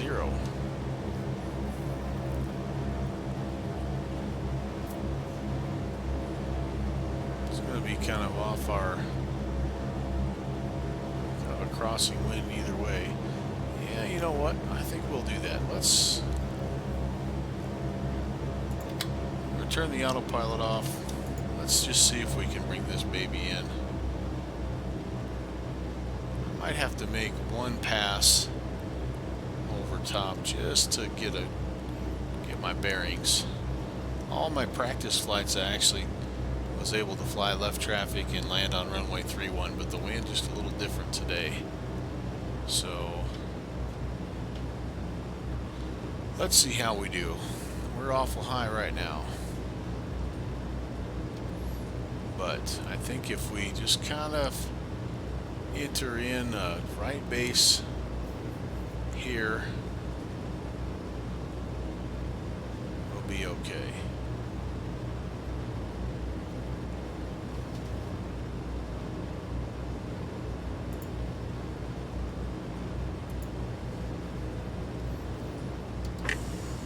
Throw in flaps 1/4.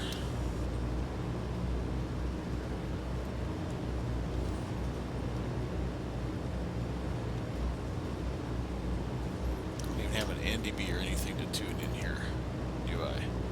No. Okay.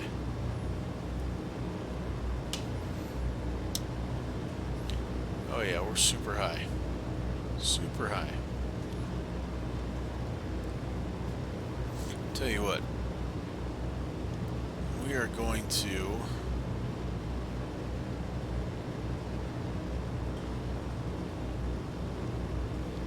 actually think we're going to come out here, we're going to make a left 360 and line up that way.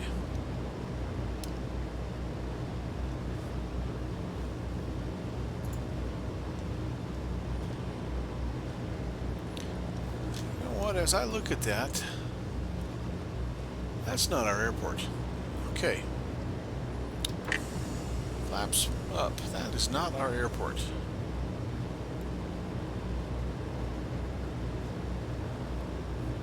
Is there another airfield here? I don't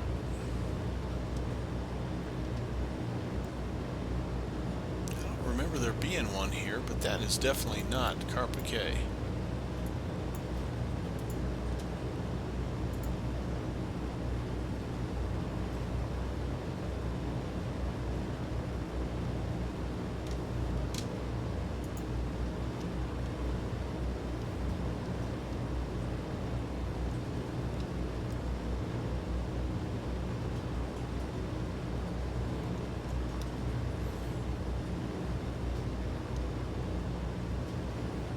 Yeah, the reason I know that is because all of the buildings off of Caen Carpiquet are on this north side of the runway.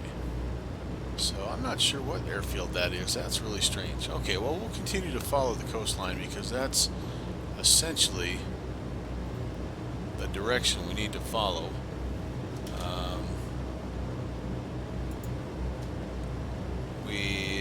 We need 15 minutes here. We're only at about 5 minutes from our drop zone. So let's turn inbound here just a little bit, inland just a little bit. Carpiquet is, oh yeah, we definitely have headed a little too far north of where we're supposed to be. Now everything looks like an airport. Alright. Well, we'll stay. We're getting a little high too. Let's get back down to 2,500. That's a pretty good altitude for us. and we will get back to kind of our general track. We were at about 119er was the idea here.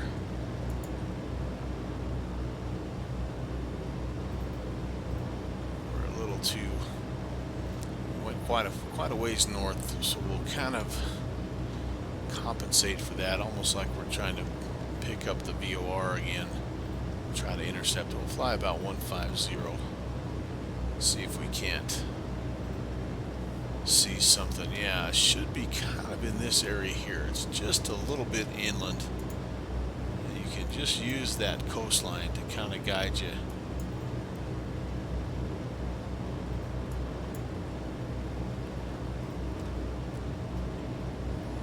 Have the Duval Normandy VOR 110.2. I wonder if that one could tune in here. 110.2. Decimal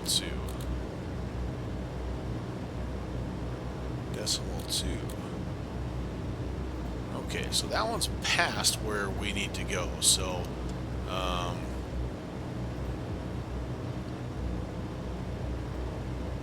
we have that. That would be approximately somewhere in about that 070 outbound radial.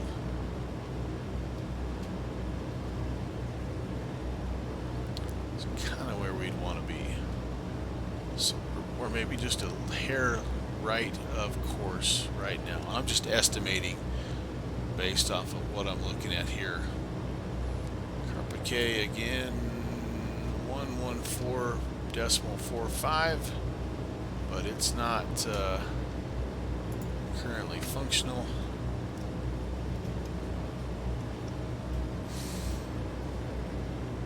The Duval Normandy gives us at least a course heading, but the DME is not working, which is too bad because that would be very nice to know. Alright, well, since we're right, of course, we're going to go ahead and make our adjustment here. And actually we are. We're flying 150, so if we're going to intercept 070 outbound, which is the 250 inbound, and if we're heading at a 150, we should be okay to intercept.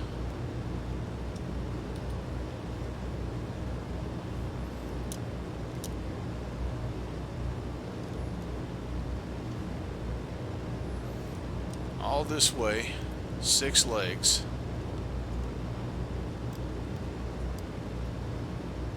$60-some hours of flying, and we're lost 10 minutes from the airport. Ain't that the way? Ain't that the way it always goes?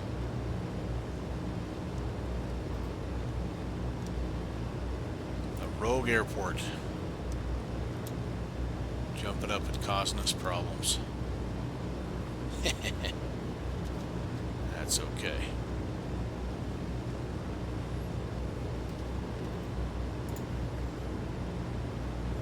Could also be that we're still on the other side of this little. I mean, this is Utah Beach, and well, you have Utah Beach that basically is here. Yeah, so we're not as far as we think we are.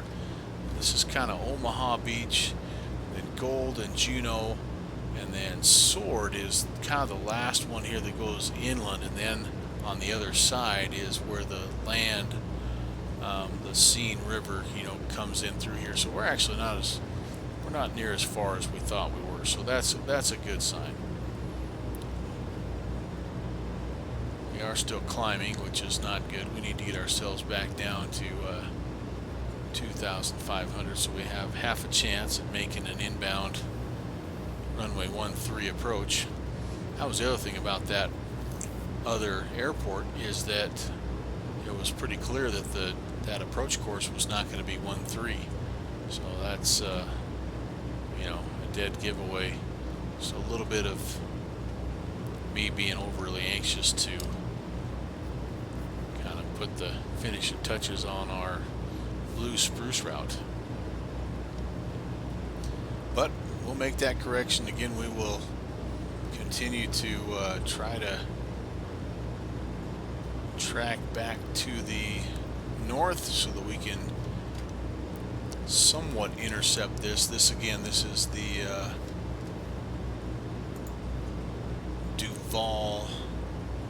Duville Normandy VOR, which is past Carpiquet a little ways, but it at least gives us a rough idea of what heading we should be traveling on. When we initially made the drop,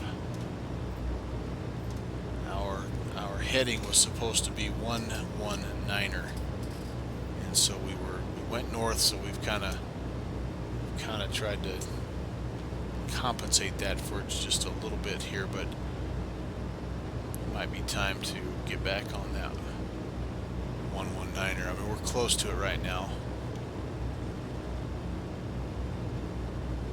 130. Yeah, so this, okay.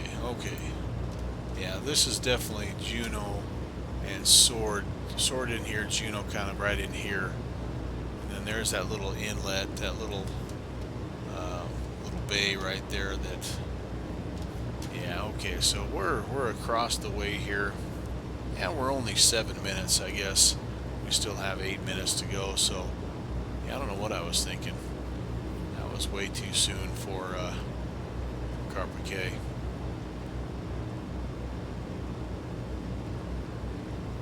But I also hadn't seen that airfield. I have no idea what that is. I'll have to kind of go back and take a look.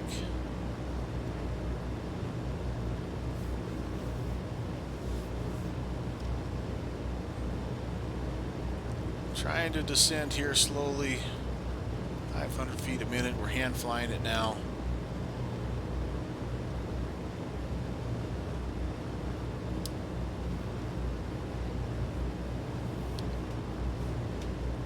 What's next? I know that's kind of what's been on my mind.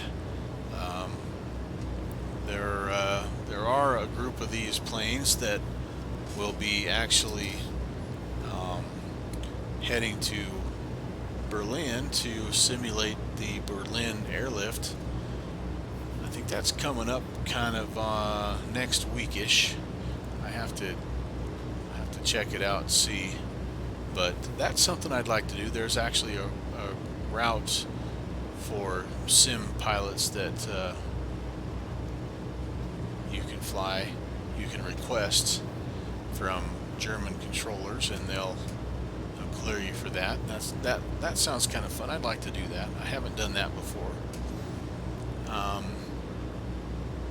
And then you know, flying back. Well, there's a couple choices. I could go back and just retrace the blue spruce route, which that would be okay. I wouldn't mind seeing Reykjavik and you know, Narsiswatch again and all those places, Goose Bay. But I also learned that they had a different way to bring aircraft and supplies over, and that was a little bit more of a Caribbean route, like a little bit of a southern route, because as you might imagine, as winter sets in, it's pretty tough to travel across Greenland and Iceland, and heck, even Goose Bay, Canada. So they have a route that goes down through more of the South Atlantic.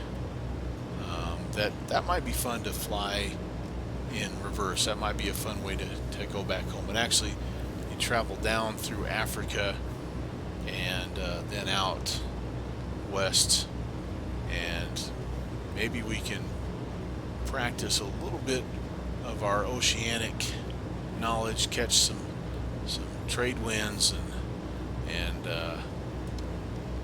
yeah, just fly that. But that's kind of the two choices that I'm looking at right now. So that would mean, you know, if I'm up um, flying Berlin, then I would leave from whatever airfield up there that we you know, that we decide to participate and take off from. I'd leave from there and head back down, you know, through Africa. And you know what? That might be the way to go, because I've never flown any airfields in Africa. I don't know what the scenery looks like or anything down there. So that would be kind of a cool adventure, and that'd be a several day thing as well. The big long legs, and so it would take time. But you know, we'll see. We will see. I've really enjoyed this aircraft. I've enjoyed researching this particular project. I've done another one about Operation Halyard, which was a World War II operation that took place down in Yugoslavia, and an air base out of Italy, where they rescued a bunch of downed airmen, the airmen that were making the bombing runs on Germany toward the end of their part of World War II. A lot of them got shot down, and that Yugoslavia area is very mountainous, and some of the bombers just had too much damage to climb back up and over the mountain, so they would crash, and the locals would actually take them in and hide them from the Germans. And then eventually the word got back to, you know, the Allies that these pilots were over there, and they developed a kind of a unique way to rescue them. And so I made a video. It's not a live stream, it's actually a little bit of a production that details that. It's called Operation Halyard. Really interesting book, the Forgotten 500, that's based off of. So that's also in my list of YouTube videos. It's all part, again, of just paying tribute to all the servicemen and women, all their families. Thank you for the sacrifice. Thanks for the service. Thanks for volunteering to do very, very dangerous work in order to protect our freedom.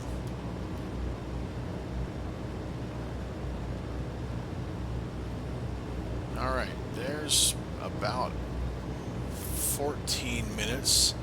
So I do know we've had a tailwind. We're not yet lining up with that 070. So that means that we're still south of Deauville, Normandy, which is where we should be, honestly. Even if we're on the ground in Caen, Carpiquet, we are geographically south. So that doesn't worry me as much, although I was hoping I would catch that radial a little bit just to see if I'm a good guesser.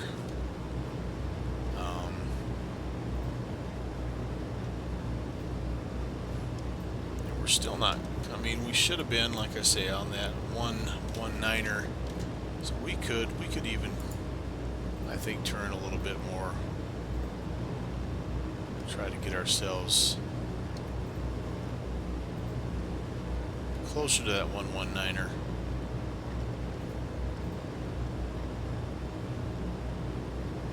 All right, there we go. Check of the winds. We haven't done that for a while. 104 and 22. Oh yeah, that's different. Our airspeed's different too. We're now 130. So 104 and 22. A little stronger headwind now. So yeah, they're saying our heading should actually be about 109. So we'll go ahead. Slide that over just a little bit. 109. Could go back on autopilot, but I think I will enjoy flying these last few miles.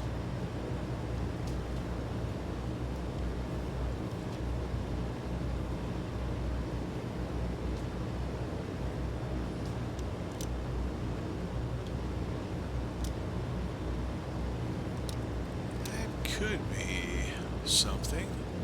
Hard telling. I don't have my scenery rendering very far. I've got an old computer. It works well enough to do what I need to do. But if I crank up the graphics, it's not so good.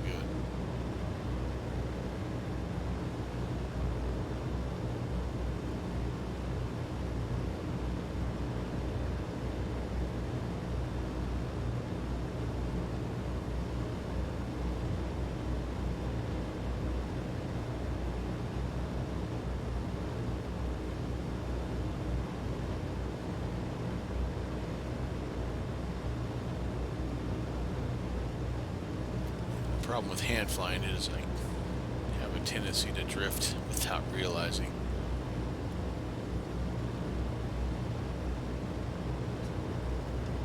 Oh, wait a second. 109, not 99. 109.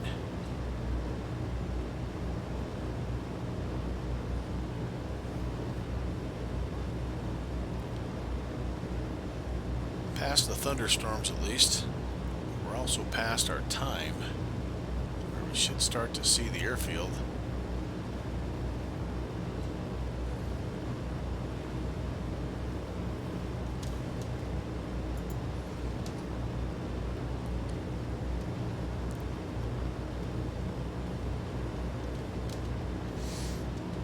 It's about a 47-ish nautical mile last leg, so let's just take a second here.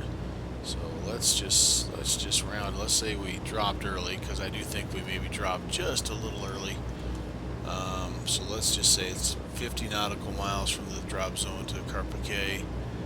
Our ground speed's only 108 right now. Yeah, actually, so we're looking at more like a 28-minute leg now. So all right, we're just hitting about 18 minutes. So yeah, we still have around 10 minutes to go. So that makes me feel a little bit better.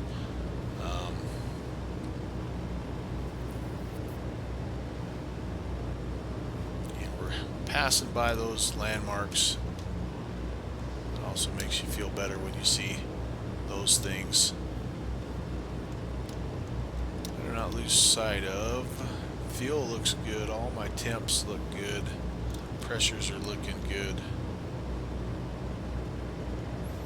That may very well be it. Kind of a lighter area. We shall see. Trying to hold about a 109 heading. Not doing a very good job. Trying to hold 2,500.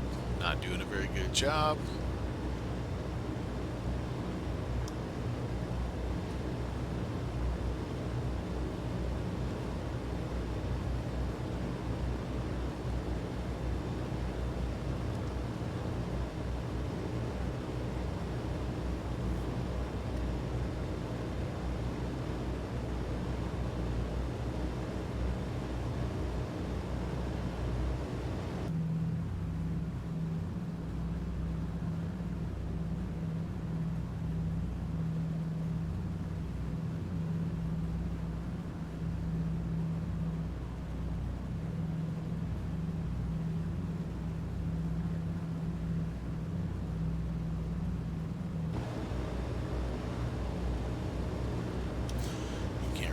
Outside and look around when I'm not on autopilot.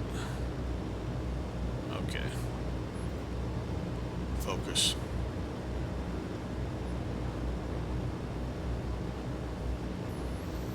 Winds are still favoring a runway 13 approach, so that will be basically a straight in approach.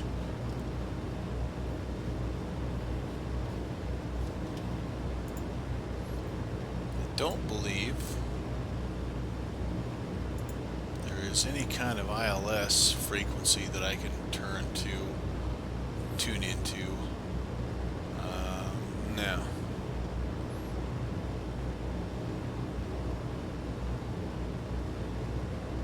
We have a 6,234 foot long runway, so tons of room. There is a runway 5 and a runway 23 as well. I guess we could use either one of those. That's a 3,888 foot long runway. The crosswinds are 8 knots. So yeah, I still think the longer runway is probably the better option for us. Runway 3-1 has been the one that we've used the most. Runway 2-3 I've used once. That's kind of a fun approach because you actually approach over the city. But it's one of those P3D approaches where it has like a super tall tree or super tall building or something right at the end of the runway that you have to, you know, drop in almost. What is that, St. Martin style with the real steep approach? No, St. Martin is the one that has the beach where all the people stand and get the jet blast.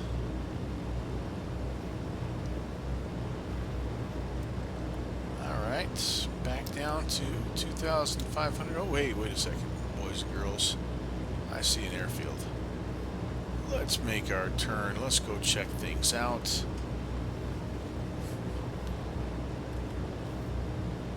I think we may have ourselves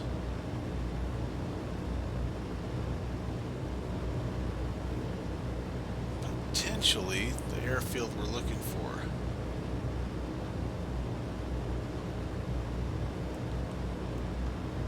I'm going to fly over midfield though, just to make sure. I've been fooled once. I don't want to have airport fever here and approach the wrong runway. So we should have our main runway running 1-3 and 3-1. There's a crosswind runway as well.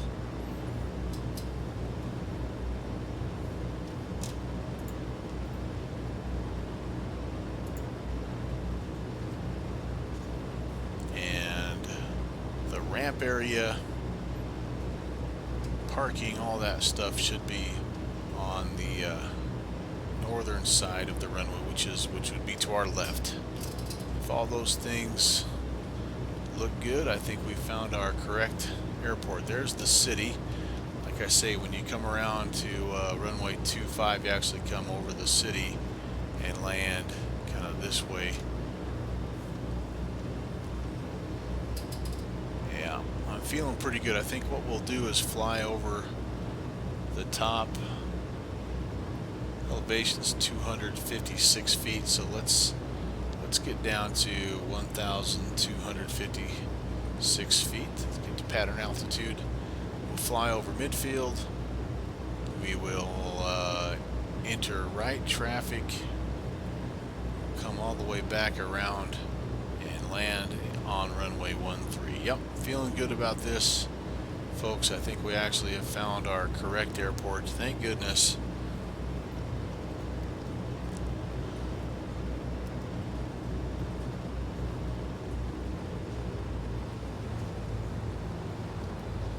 I even kind of had to walk the walk of shame a little bit there. I had flaps 1/4. I was all panicky about being too high for the straight in approach. That was bad navigating on my part. We are below flap speed, so I'm going to go ahead and put that flaps 1/4 back in. I'm seeing a lot of things I like here. I'm seeing a ramp to the north of the runway. I'm seeing a crosswind runway. I am actually also seeing they have like a grass airstrip that runs parallel to that runway 5 and 2-3. I kind of am seeing that, yeah. So yeah, I feel pretty good about that. If we see a 1-3 right there, got ourselves a winner, boys.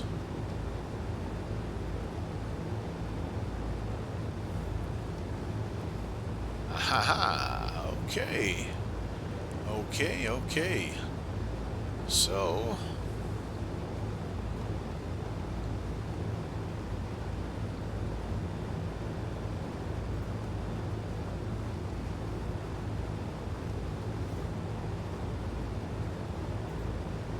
fly a pattern here. Just about down, a little low actually for pattern altitude.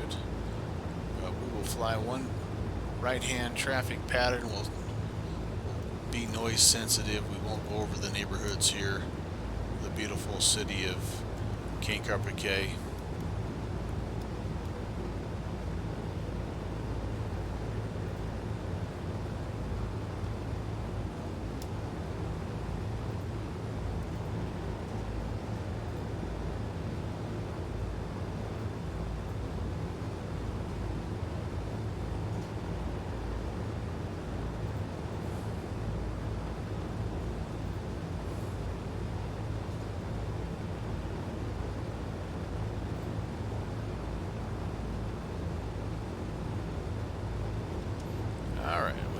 Crosswind. Slid a little below 1,000, so we don't want to go any lower than that. Like to gain back a couple hundred feet if we could.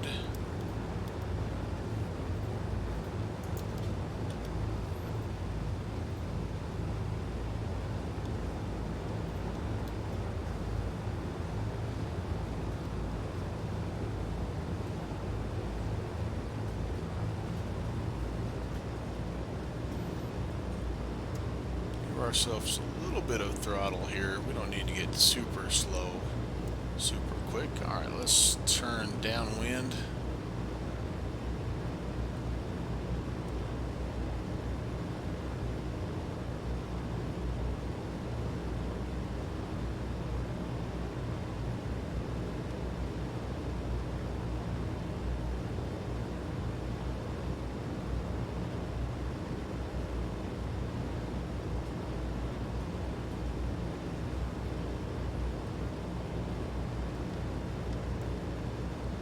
Close.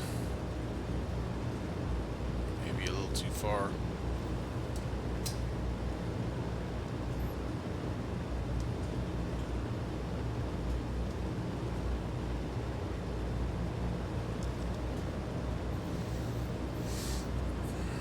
Barometer QNH 2962, altimeter I should say 2962. Oh, we got to adjust that. 62 is about right there. Airfield is over there. Just about ready to turn base. Folks.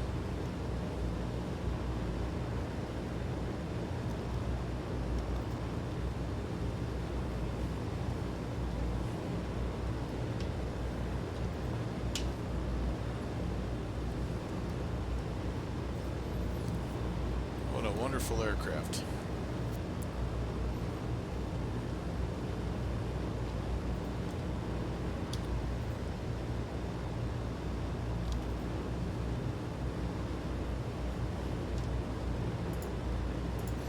Okay, we're going to make our base turn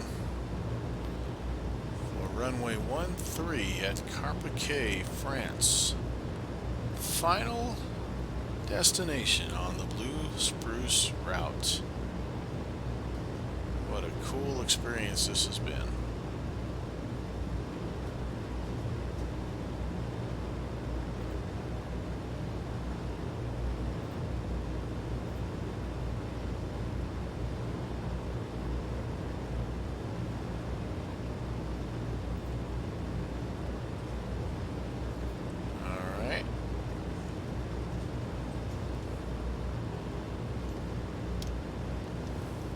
Go ahead, we're going to add flaps 1/2, get the gear horn warning. Yes indeed, we will put that gear down. Landing lights can come on, booster pumps can come on, everything everything else looks good. We'll go throttle or prop full forward.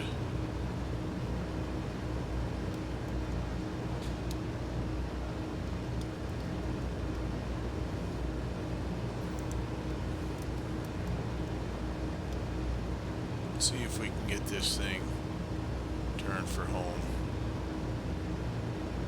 Puppy lights are showing us just a bit high, but that's not unusual for me. That's kind of par for the course, honestly.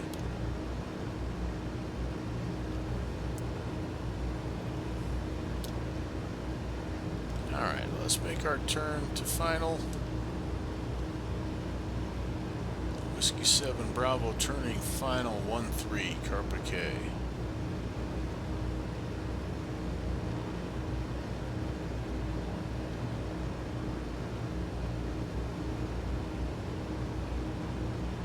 Halfway close actually, and only slightly high on the glide slope.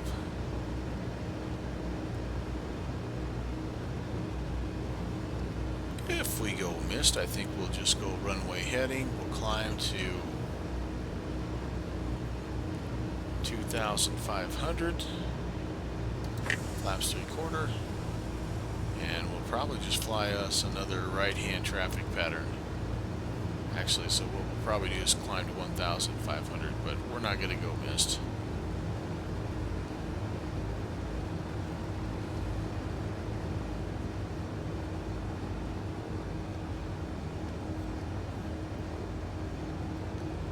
Winds are pushing us a little bit, 8 knots. We'll be crabbing a little bit here. Yeah, just a little bit.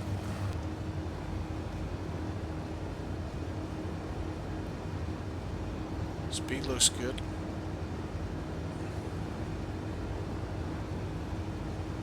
Should be picking that glide slope back up here in just a minute. Can't be that high. There we go.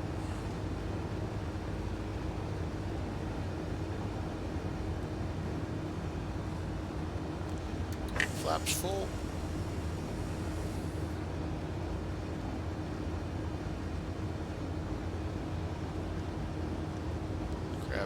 Grabbing. Straighten her out. And a little bouncy bounce. Not too darn bad.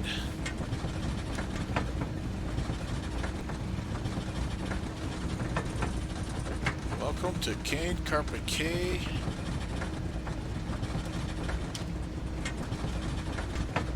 France. And we'll actually take, I'm going to take this grass taxiway here back. Alright, unlock the tail wheel, clean the flaps up. We don't need the landing lights anymore. We don't need the fuel pumps anymore.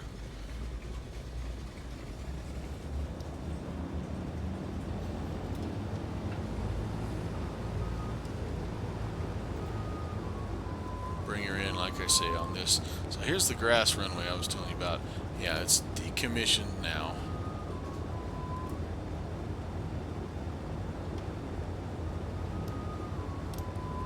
Here's a little bit of a taxiway. And why not?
Alright, we are going to do the same thing that all those other Dakotas did. They parked out here in the grass.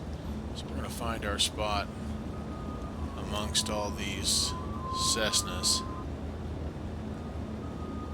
and call it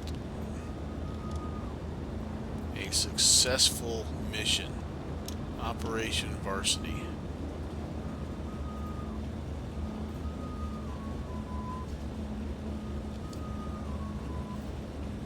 We won't get too crazy. I think we'll call it good right about there.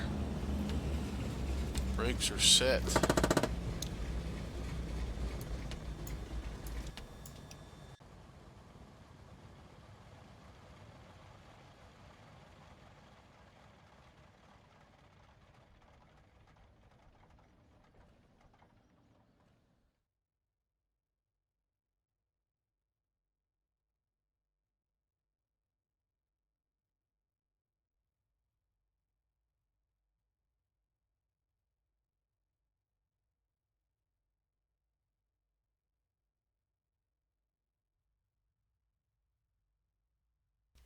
And one last time, to all current or former military members, veterans, families, I thank you. Take care. God bless.